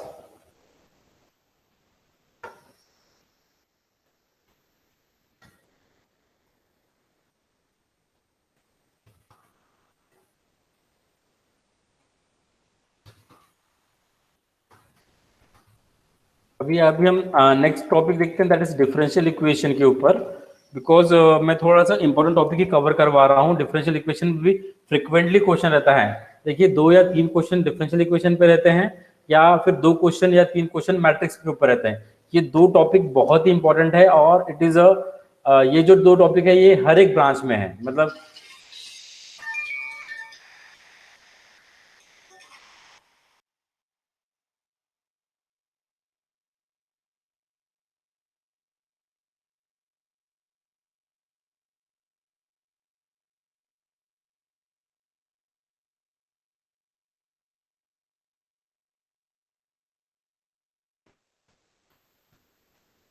okay, so we'll see the differential equation now.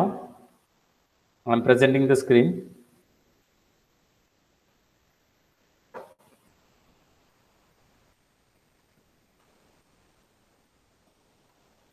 इसमें भी हम मल्टीपल चॉइस क्वेश्चन देखते हैं।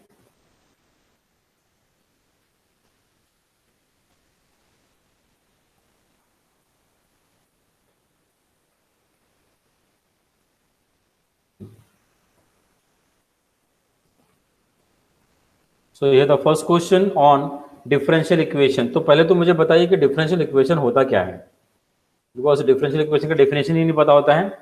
एक सिंपल सा डिफरेंशियल इक्वेशन का, जैसा अगर मैंने लिख दिया suppose dy by dx equals to cos x, this is called as a differential equation. Why it is called as a differential equation? Because it contain the differential coefficient. अब differential coefficient क्या होता है? This is ddx. मतलब ऐसा equation जिसमें differential coefficient है उसे हम कहते हैं डिफरेंशियल इक्वेशन। डिफरेंशियल इक्वेशन के 2 टाइप्स होते हैं, एक होता है ऑर्डिनरी डिफरेंशियल इक्वेशन और दूसरा होता है it is what, partial differential equation. Okay, तो ये वाला जो है इट इज व्हाट ऑर्डिनरी। जब हम डी डी एक्स यूज करते हैं दैट इज ऑर्डिनरी, और जब हम del by del x use करते हैं या फिर डो बाय डो एक्स भी कहते हैं इसको, तब उसे हम कहते हैं partial differential equation. Ordinary differential equation में मेरे पास इंडिपेंडेंट वेरिएबल एक होता है, पार्शियल डिफरेंशियल इक्वेशन में मेरे पास इंडिपेंडेंट वेरिएबल एक से ज्यादा होते हैं। मतलब एक रह सकता है, 2 रह सकता है।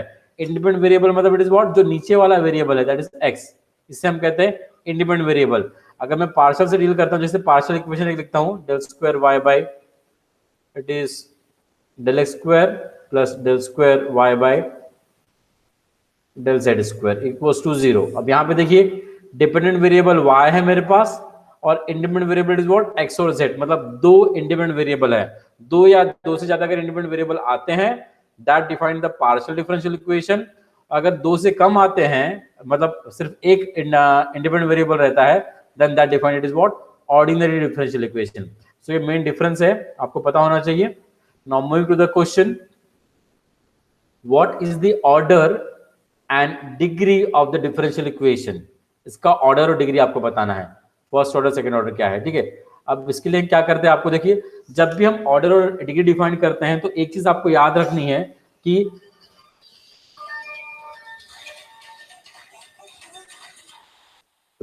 एक चीज आपको हमेशा याद रखनी है कि ये जो उसमें रेडिकल साइन प्रेजेंट नहीं रहना चाहिए। रेडिकल साइन मतलब root sign, cube root sign, ये प्रेजेंट नहीं होने चाहिए। तो इसको हम रेडिकल साइन से रिमूव करेंगे। रिमूव करने के लिए हम क्या करेंगे, I take this to the right hand side, तो हो जाएगा minus of under root of 1 plus d y by d x. तो जब भी हम डिफाइन करते हैं डिग्री ऑर्डर तो रेडिकल साइन नहीं होना चाहिए, मतलब क्यूब रूट के साइन, रूट के साइन नहीं होने चाहिए। तो इसको निकालना है तो मुझे क्या करना पड़ेगा, स्क्वायर करना पड़ेगा। तो अगर मैंने इसका स्क्वायर किया तो I get this quantity as 1 plus d y by d x, it is what, cube. Is it okay? Now अब इसके अंदर क्या हो गया, ये रेडिकल साइन रिमूव हो गया। अब इसका ऑर्डर और डिग्री डिफाइन करो। ऑर्डर क्या होता है, ऑर्डर मतलब highest order occurring in the equation. अब हाईएस्ट ऑर्डर देखिए सेकंड ऑर्डर हो रहा है अकर यहाँ पे, ऑर्डर तो 2 रहेगा, और बाद में हाईएस्ट ऑर्डर का जो पावर है, ओके, उसको हम कहते हैं डिग्री। तो हाईएस्ट ऑर्डर यहाँ पे डी स्क्वायर डी स्क्वायर है, उसका पावर 2, मतलब डिग्री इज व्हाट, 2। तो आंसर यहाँ पे 2 आएगा। जो भी यहाँ पे रहेगा that is second order and second degree. Option D is correct here. ठीक है, तो आपको पहला जॉब है कि रेडिकल साइंसेस को रिमूव करना पड़ेगा, और उसके बाद हाईएस्ट ऑर्डर अगर आप देखेंगे that define the order of equation, और हाईएस्ट ऑर्डर का पावर आपको देखना है that define the degree of the equation. तो यहाँ पे ऑर्डर भी 2 है और डिग्री भी it is what 2 we are having. Order degree पे क्वेश्चन आते हैं, इट इज कभी कभी एग्जामिनेशन में but rare. The solution of ordinary differential equation of n order contains, okay. अब हमारे पास देखिए nth ऑर्डर का इक्वेशन है, तो nth ऑर्डर के इक्वेशन में हमको कितने कांस्टेंट आएंगे पूछा है, n arbitrary constant, more than n arbitrary constants, no arbitrary constant, या फिर none of the above. Okay, तो आपको याद रखना है अगर मेरे पास सेकंड ऑर्डर का इक्वेशन है तो मेरे पास 2 आर्बिट्रेरी कांस्टेंट आएंगे, अगर थर्ड ऑर्डर का इक्वेशन है तो मेरे पास 3 आर्बिट्रेरी कांस्टेंट आएंगे, अगर मैं कह रहा हूं मेरे पास n ऑर्डर का इक्वेशन है तो I will have it is what n arbitrary constant. तो option A is correct here. Okay, solution के अंदर हमारे पास n ऑर्डर के इक्वेशन में n आर्बिट्रेरी कांस्टेंट्स हमको मिलने वाले हैं।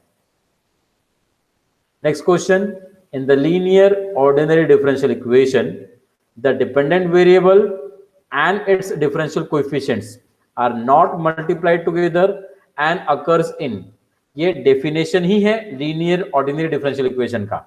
Okay, and they are not actually they are occurs in it is what first degree. तो एक मैं लिख के बताता हूं तो आपको क्लियर होगा। जैसे अगर मैंने linear differential equation first order first degree लिखा, that is dy by dx plus py equals to q, तो क्या बोल रहा है, in linear ordinary differential equation the dependent variable क्या है y and its differential coefficient क्या है dy by dx are not multiplied together, है क्या मल्टीप्लाई यहाँ पे नहीं है, and they occurs in first degree, this option is correct। First degree मतलब इसका पावर 1 और y का भी पावर इट इज व्हाट 1, तो डिग्री भी हमारा क्या आ रहा है इट इज व्हाट 1। ठीक है, वो डेफिनेशन ही हमारी व्हाट किसकी LD की, that is linear differential equation की। Dependent variable and its differential coefficient they are not multiplied together and they occurs in the first degree, पहले डिग्री में आते हैं वो। Okay, so this is the definition of linear differential equation. Now moving further, the general solution of linear differential equation of first order first degree dy by dx plus py equals to q, where p and q are constant or functions of x is। तो देखिए अभी हमने linear differential equation देखा first order first degree का, जो मैंने अभी लिखा था सेम इक्वेशन लिखा था, इसका सोल्यूशन क्या होता है।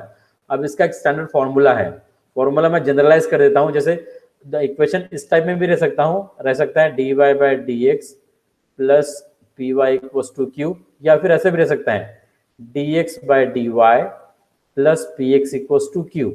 यहाँ पे जो p और q है वो फंक्शंस ऑफ x रहेंगे, और यहाँ पे जो p और q है वो फंक्शंस ऑफ y रहेंगे। ओके, या फिर कांस्टेंट। देखिए हमको सॉल्यूशन पूछा हुआ है इसका, तो सॉल्यूशन कैसा रहता है, इट इज डिपेंडेंट वेरिएबल, याद रखना है it is dependent variable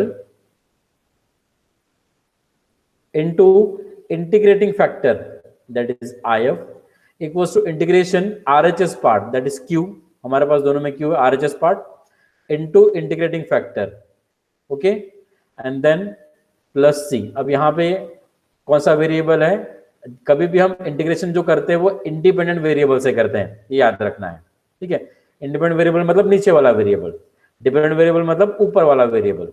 okay, सो अगर मैं इसका सॉल्यूशन लिखता हूं तो कैसा रहेगा, डिपेंडेंट वेरिएबल मतलब y, इसका इंटीग्रेटिंग फैक्टर होता है वो आपको याद रखना है, it is e to the power integration of it is pdx, sorry it is pdx equals to integration of q, again e to the power integration of it is what pdx, और integration हम x से करेंगे because independent variable यहाँ पे x है plus c, सो ये रहेगा इसका solution.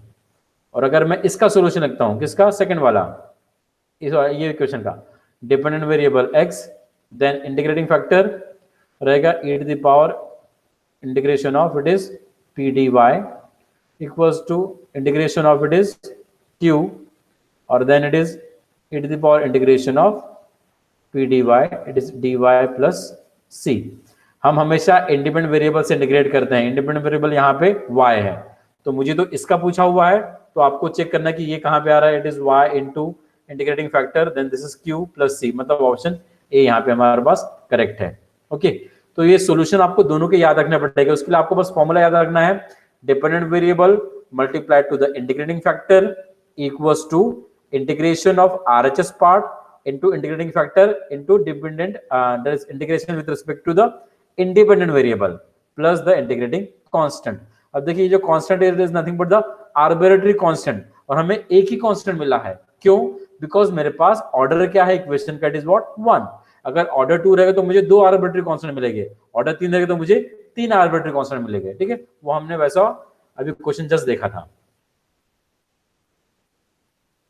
Now moving to the next question, first order first degree differential equation of the form m of xy dx n of xy dy equals to is said to be the exact। अब इस equation को हम exact differential equation कब कहते हैं? ये standard condition ही है exact differential equation की। ओके, जब वो कंडीशन सेटिस्फाई होती है तभी हम इक्वेशन को एग्जैक्ट डिफरेंशियल इक्वेशन कहते हैं। अब कंडीशन क्या होता है? This one, del m by del y equals to del n by del x। अब इसको आपको याद कैसे रखना है मैं आपको बताता हूं। जैसे कि ये dx यहाँ पे है, dx के साथ m है। ओके, तो आप इसको अगर ये dx है तो इसको आप y से डिफरेंशिएट करोगे, मतलब del m by del y। और यहाँ पे देखो dy है तो n को आप x से करोगे, del n by del x। मतलब dx के साथ जो भी रहता है उसको हम y से डिफरेंशिएट करते हैं, और जो dy के साथ रहता है उसको हम x से डिफरेंशिएट करते हैं। और अगर दोनों इक्वल आते हैं then we say that the equation is what? Exact differential equation.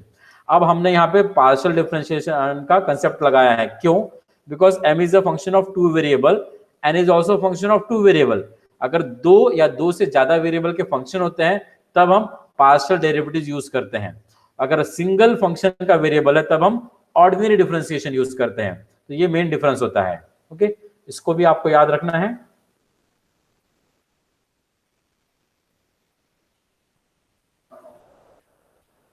Now moving to the next question, the initial value problem x, ये आया हुआ है क्वेश्चन एग्जामिनेशन में, गेट एग्जामिनेशन में। the initial value problem x dy by dx equals to y with y of 0 equals to 0 with x greater than equals to 0 has no solution, unique solution, exactly 2 solution, uncountably many solution। okay, according to the condition now अभी हमको देखना पड़ेगा कि solution कैसा रहेगा, क्योंकि condition पे ही बहुत सारी चीजें डिपेंड होती है। कभी सॉल्यूशन एग्जिस्ट होते हैं डिफरेंशियल इक्वेशन के और कभी नहीं होते हैं। अब जैसे अगर मैं इसका सॉल्यूशन निकालूंगा तो कैसे निकालेंगे हम इसको? देखो एकदम सिंपल है इसका सॉल्यूशन निकालना। हम इसको वेरिएबल सेपरेबल से इजीली सॉल्व कर सकते हैं। अब देखिए first order first degree differential equation को जब भी हम सॉल्व करते हैं तो उसके कुछ मेथड्स होते हैं, तो वो मेथड्स ही आपको अप्लाई करने हैं। अगर उस मेथड्स में वो फिट हो रहा है तब हम उसका सॉल्यूशन निकाल सकते हैं। जैसे एक होता है वेरिएबल सेपरेबल, एक होता है लीनियर डिफरेंशियल इक्वेशन, ये एग्जैक्ट होता है, रिड्यूसिबल टू लीनियर होता है, रिड्यूसिबल टू एग्जैक्ट होता है, होमोजेनियस होता है, रिड्यूसिबल टू होमोजेनियस। इतने कैटेगरी में अगर वो आता है तब हम उसको सॉल्व कर सकते हैं, अदरवाइज हम उसको सॉल्व नहीं कर सकते हैं। यहाँ पे देखिए क्वेश्चन बहुत इजीली सॉल्व हो रहा है वेरिएबल सेपरेबल से, मतलब हमको वहां पे वेरिएबल सेपरेट करके आंसर निकालना है। कैसा होगा देखो, मैंने अगर वेरिएबल सेपरेट किया तो ये हो जाएगा it is what? dy by dx equals to y by x। ठीक है, वेरिएबल सेपरेट करना पड़ेगा मतलब dy मतलब y का टर्म एक साइड में और x का टर्म एक साइड में, तो इसको मैं लिखता हूं dy by y dx by x। ये आ गया वेरिएबल सेपरेटेड, y एक साइड में x एक साइड में। अब इसको इंटीग्रेट कर लेना है तो आपको सॉल्यूशन मिल जाएगा। तो ये 1 by y का इंटीग्रेशन होता है log y, 1 by x का होता है log x प्लस सम इंटीग्रेटिंग कांस्टेंट हम log c ले लेते हैं सपोज। ओके, तो हो जाएगा log y equals to log of x into c, log हटा दिया y इक्वल्स टू xc, तो y by x equals to is what? c we are having. ठीक है, ये हो गया हमारा सॉल्यूशन। अब ये सॉल्यूशन देखिए, सॉल्यूशन तो निकला है हमारा, तो नो सॉल्यूशन तो ऑप्शन ही करेक्ट हो गया हमारा, नहीं निकला होगा तो सॉल्यूशन हमारा फाइंड आउट हुआ है यहाँ पे। तो यूनिक सॉल्यूशन है या एग्जैक्टली 2 सॉल्यूशन है, अनकाउंटेबली मेनी, ये हमको देखना है। तो कंडीशन अप्लाई करते हैं y0 equals to 0, y0 equals to 0 का मैंने यहाँ पे अप्लाई किया तो इसका मतलब होता है कि y का वैल्यू भी 0 और x का वैल्यू भी 0। अगर मैंने y का 0 वैल्यू भी 0 पुटअप किया और x का वैल्यू भी यहाँ पे 0 पुटअप किया तो what okay one thing I did mistake. ठीक है, देखिए अगर मैंने y का 0 भी वैल्यू पुटअप किया, x का भी 0 पुटअप किया, तो c का वैल्यू क्या आ रहा है? 0 by 0 it is what? We are not having the it is indeterminate form we are having, ठीक है, इसका वैल्यू नहीं होता है, इसका वैल्यू नहीं हो रहा है मतलब क्या, सी का वैल्यू निकल ही नहीं रहा है, सी का वैल्यू अगर निकल ही नहीं रहा है तो हम नो सोल्यूशन बोलेंगे। सॉरी, यहाँ पे मैंने गलती से यहाँ पे नो सोल्यूशन काट दिया था, this is the no solution, because हमारे पास यूनिक सोल्यूशन भी नहीं आ रहा है, यहाँ पे एग्जैक्टली टू सोल्यूशन भी नहीं आ रहा है, अनकाउंटेबली मेनी सोल्यूशन भी नहीं आ रहा है, तो no solution is correct here, because जब हम कंडीशन पुट अप कर रहे हैं, कंडीशन पुट अप करने के बाद हमें सी का वैल्यू ही कैलकुलेट नहीं हो रहा है, therefore we can say that this problem will having the no solution. Okay, अगर ये कंडीशन नहीं रहती, that time we can say we are having the uncountably many solution. क्यों?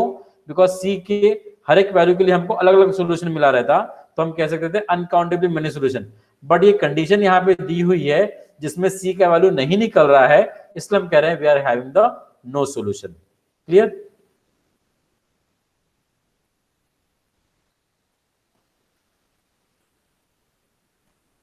Now, next, the solution of dy by dx equals to 1 minus x upon y represents. ये क्या family of circle represent करता है, at centre 1 0 family of circle ही है और एक straight line भी दिया हुआ है, तो आपको इसका तो पहले सॉल्यूशन ही निकालना पड़ेगा। अब सॉल्यूशन हम देखिए कैसे निकालते हैं, ये इक्वेशन दिया हुआ है dy by dx equals to 1 minus x upon y, variable से वेरिएबल से निकलेगा, फिर से देखिए y into d y equals to 1 minus x into d x, variable separate कर दिए, इंटीग्रेट कर दो y square by 2, this is what integrate किया, that is what x minus x square by 2, is okay, plus integrating constant suppose हमने c ले लिया या फिर कोई भी ले सकते हैं आप। अब देखिए यहाँ पे ये इक्वेशन ऑफ सर्कल तो है, because x square y square आ रहा है यहाँ पे, ठीक है, स्ट्रेट लाइन में क्या रहता है, लीनियर इक्वेशन होता है, तब इक्वेशन ऑफ सर्कल में अब सेंटर दिया हुआ, तीनों में से कौन सा सेंटर है, 0 0 तो नहीं हो सकता है, बिकॉज 0 0 के लिए इक्वेशन ऐसा रहता है x square plus y square equals to a square, और यहाँ पे एक्स आ रहा है, मतलब 0 0 वाला मतलब ऑप्शन बी भी नहीं है और डी भी नहीं है। अब बच्चे मेरे पास दो ऑप्शन ए और सी, इसमें से करेक्ट रहने वाला है, तो उसको निकालने के लिए आपको इक्वेशन जो स्टैंडर्ड फॉर्म रहता है उससे कंपेयर करना पड़ेगा, it is what then x square, इसको 2 से मल्टीप्लाई कर देते हैं, ठीक है, तो ये हो जाएगा x square plus it is y square then minus 2x equals to 2c, ये तो कांस्टेंट ही हमारे पास, तो स्टैंडर्ड इक्वेशन सर्कल क्या होता है, x square plus y square plus it is what 2, centre हम कैसे डिफाइन करते हैं सर्कल का, आपको पता है क्या, रुकिए एक सेकंड में, मुझे थोड़ा इक्वेशन का सर्कल लिखना पड़ेगा, स्टैंडर्ड इक्वेशन क्या होता है 2gx, में थोड़ा सा कंफ्यूज हो रहा हूँ, wait 1 minute.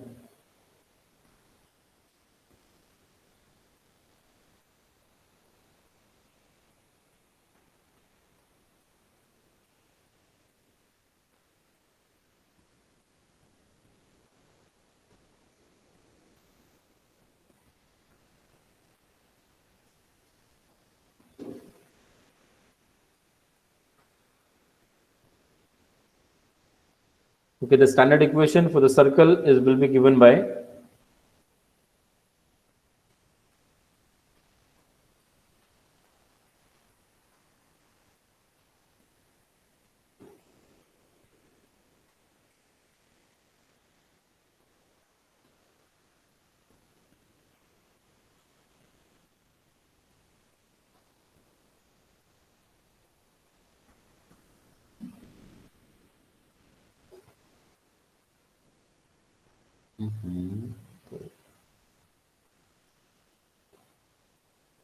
x minus h square plus y minus k square equals to a square. This is the equation of circle with center at it is what, hk we are having, and the radius is what, a here.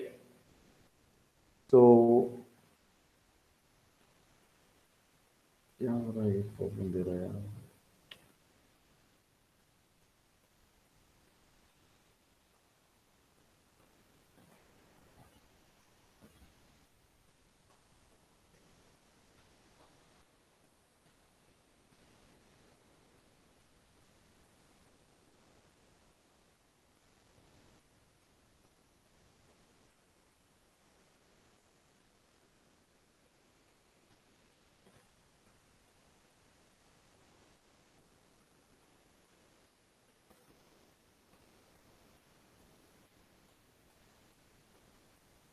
Okay, wait a minute.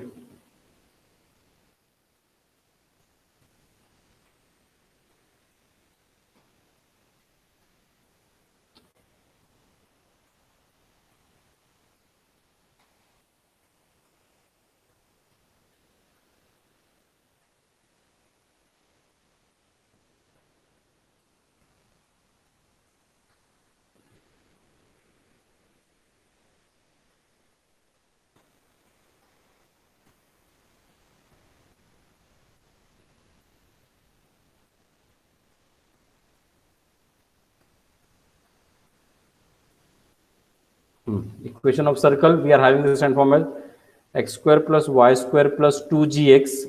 Okay, I just forgot this one. 2fy plus c equals to 0, ये होता है.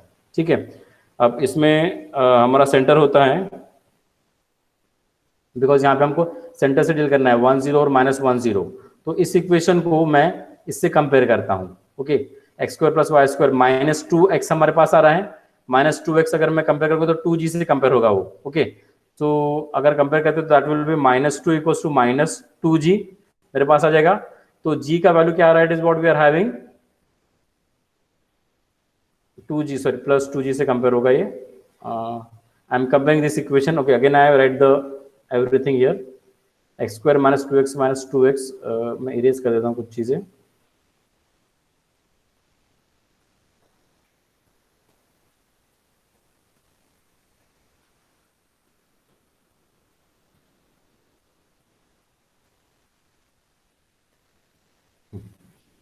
x square plus y square plus we are having 2gx plus 2 fy plus c equals to 0. Compare this. यहाँ पे y का तो coefficient नहीं है. ठीक है, तो हमारा सेंटर होता है -g और -f.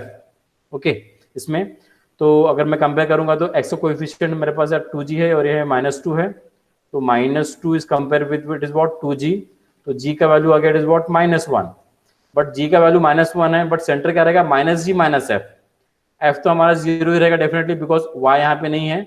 तो this will be what we are having minus minus get plus. तो 1 0 विल बी द सेंटर. तो 1 0 सेंटर मतलब option A is correct here. जुड़ोगे तो यहाँ पे इक्वेशन ऑफ सर्कल मुझे मिल रहा है विद दिस वन. तो इस तरह से आपको एक्चुअली कंपेयर करना पड़ेगा. कुछ स्टैंडर्ड इक्वेशन जो सर्कल के रहते हैं और स्ट्रेट लाइन के, वो आपको याद रखना पड़ेगा. I just get confuse actually here with the 3D geometry and the 2D geometry. ऐसे थोड़ा सा मुझे फॉर्मूला देखना पड़ा यहाँ पे. Okay, so this way we can get that is what center as well as the solution for the this differential equation. Now one last question I will say here.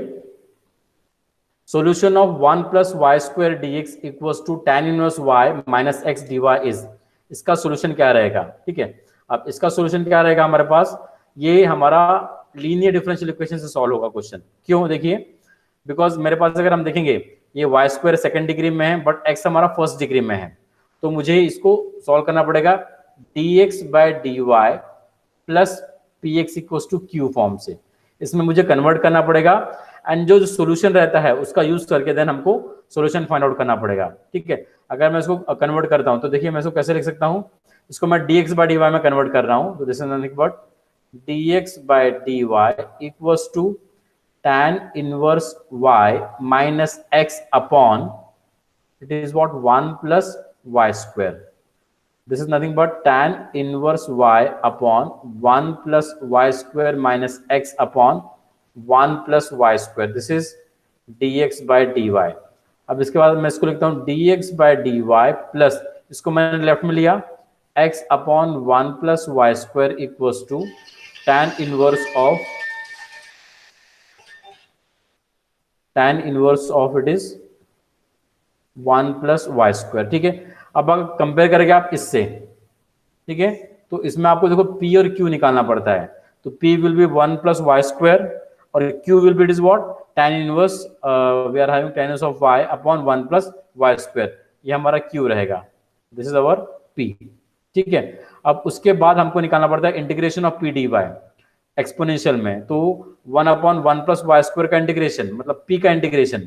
Okay, integration of p means integration of 1 upon 1 plus y square.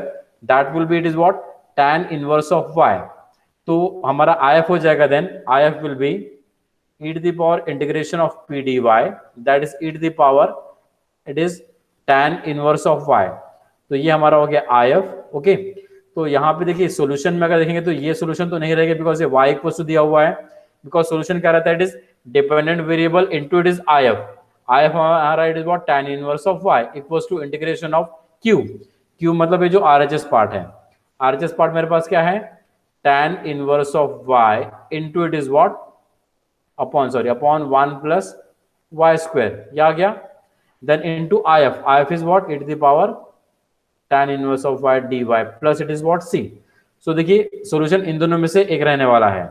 Okay, अब इन दोनों में से आपको देखना कि कौन सा solution will be correct. तो इसके लिए आपको क्या करना पड़ेगा, tan इनवर्स y को t पुट अप करना पड़ेगा और इसको सॉल्व कर लेना पड़ेगा. Then you will get easily the solution of this. आपको वहां पे इंटीग्रेशन बाय पार्ट्स अप्लाई करके इसका सॉल्यूशन फाइंड आउट करना पड़ेगा. Is it okay? तो इस तरह से हम सॉल्व करते हैं ऐसे क्वेश्चंस को. इसमें आपको ऑब्जर्व करना पड़ता है, इसको आप सॉल्व कर सकते हैं. आपको चेक करना पड़ेगा ये क्वेश्चन एग्जैक्ट डिफरेंशियल से सॉल्व हो रहा है, वेरिएबल से वेरिएबल से सॉल्व हो रहा है, फिर लीनियर से. एक्चुअली ये डिफरेंशियल इक्वेशन है, बहुत वास्ट टॉपिक है वैसे देखा जाए तो, बट इसके लिए आपको फिर प्रैक्टिस बहुत ज्यादा लगेगी. और डिफरेंशियल इक्वेशन पे एग्जामिनेशन में डेफिनेटली एक या दो क्वेश्चन एग्जामिनेशन में हमेशा आते रहते हैं, तो वो आपको करते रहना है. तो this is all about the differential equation. मैं और क्वेश्चन नहीं लेता हूं अभी यहाँ पे. अगर डिफिकल्टी है आपकी तो मुझे ये चीज बताइएगा.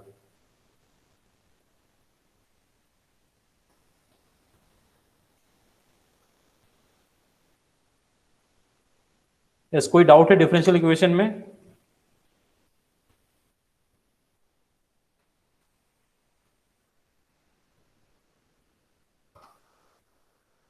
डिफरेंशियल इक्वेशन में मैंने यहाँ पे फर्स्ट ऑर्डर डिफरेंशियल इक्वेशन लिया हूं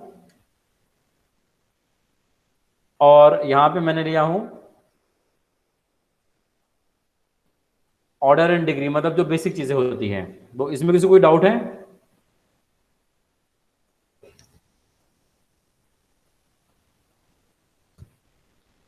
okay, I suppose there is no doubt to anybody. Ma'am shall I end the lecture और व्हाट टू डू? अच्छा, second last sir doubt sir. हाँ ठीक है, सेकंड लास्ट में कौन सा वाला? Second last question. ठीक है, हम मैं फिर से खोलता हूं पीपीटी को. Ritesh is asking the question. It is good. Actually आप क्वेश्चन पूछते तो मुझे ज्यादा अच्छा लगता है कि आप कनेक्टेड है मतलब मेरे से. एच एंड के वैल्यूज. ठीक है, अगेन वी डू द, मैं फिर से आपको आराम से वो चीजें बताता हूँ, थोड़ा may be you get confuse with that. Now I again the present screen और सेकंड लास्ट क्वेश्चन की तरफ हम जाते हैं.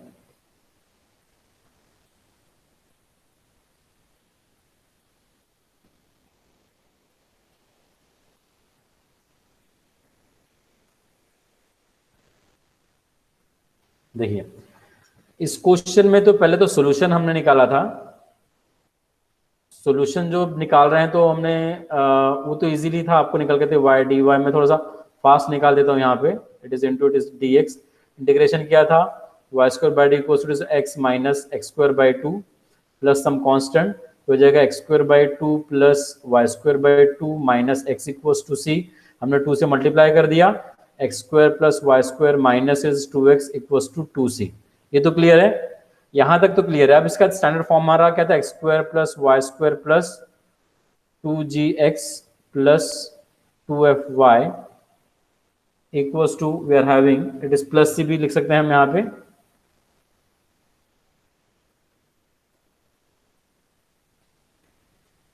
Plus c equals to it is what 0. ठीक है, ये हम यहाँ पे ट्रांसफर कर सकते हैं. It is nothing but the c. Compare कीजिए भी आप, माइनस 2x है, ये 2gx है. ओके, अगर मैंने कंपेयर किया तो 2g का वैल्यू क्या आ रहा है, -2, मतलब g का वैल्यू आ रहा है -1. ये क्लियर है. अब देखिए यहाँ पे 2fy की बात करते हैं तो y का टर्म है क्या, यहाँ पे नहीं है. y का टर्म नहीं है मतलब 2f का वैल्यू 0, मतलब f का वैल्यू क्या आ गया 0. और इसमें सेंटर क्या होता है, centre will be it is what -g and -f.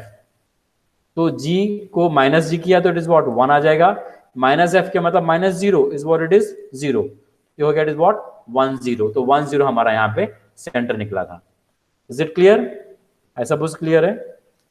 और इसके बाद अगर आपको रेडियस बोला है निकालने के लिए तो रेडियस का फॉर्मूला होता है, it is what, under root of g square plus f square minus c. ये फॉर्मूले से आप रेडियस भी निकाल सकते हैं। फिर अगर आपको बोला कि रेडियस भी अगर इसमें एक्स्ट्रा ऑप्शन आ रहा है तो आपने जी और एफ का तो वैल्यू निकाल लिया हुआ है, और बाद में माइनस सी मतलब ये जो कांस्टेंट रहेगा उसको हम सब ट्रैक कर लेंगे, इसका जो स्क्वायर रूट रहेगा that gives it is what, radius. तो ये स्टैंडर्ड फॉर्म ही है सर्कल का, जिसको आपको याद रखना है। उससे कंपेयर करके ही हमको जी एफ निकाल के बाद में रेडियस और सेंटर फिर हम इजीली निकाल सकते हैं। ओके,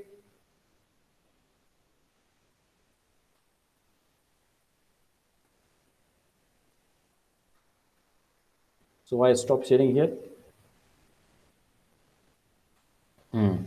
और कोई डाउट है किसी को? ठीक है, प्रीतेश का डाउट क्लियर हुआ। Thank you so much to all of you. Now this is about that. सो आपको 2 टॉपिक याद रखिए, गेट में बहुत अच्छे से करने हैं, और आसान टॉपिक है वैसे, दैट इज मैट्रिसेस और डिफरेंशियल इक्वेशन। इस पे ज्यादा जोर दीजिएगा, बिकॉज इस पे मैक्सिमम क्वेश्चन 4 क्वेश्चन आपको मिल जाते हैं अगर दोनों टॉपिक आप करते हैं तो, डिफरेंशियल इक्वेशन और matrices, out of 13 question. 13 question near about जाते हैं, तो 4 क्वेश्चन तो इन्हीं टॉपिक से आ जाते हैं। Thank you so much to all of you. Pranjali ma'am,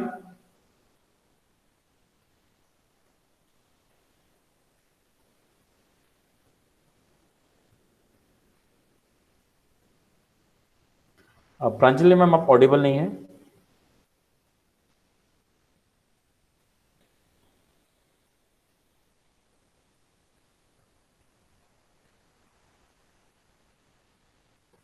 okay, और क्वेश्चन है किसी को? हेलो। हाँ ma'am, lecture is over ma'am, कोई डाउट भी नहीं है वैसे अभी, so shall I end up the lecture? Yes sir, thank you so much sir for your wonderful session. मुझे भी अच्छा लगा मैम इस बार, मतलब बच्चे इंटरेक्टिव थे, वो बहुत ही अच्छा लगा। मतलब मेरे ख्याल से आपका जो गेट सीरीज है इसका बहुत ज्यादा उनको फायदा हुआ है, और वो क्वेश्चन पूछना शुरू करते हैं, पूछ रहे हैं, मतलब they are eager to know the things, so it is very good thing. तो ये बहुत अच्छी बात है।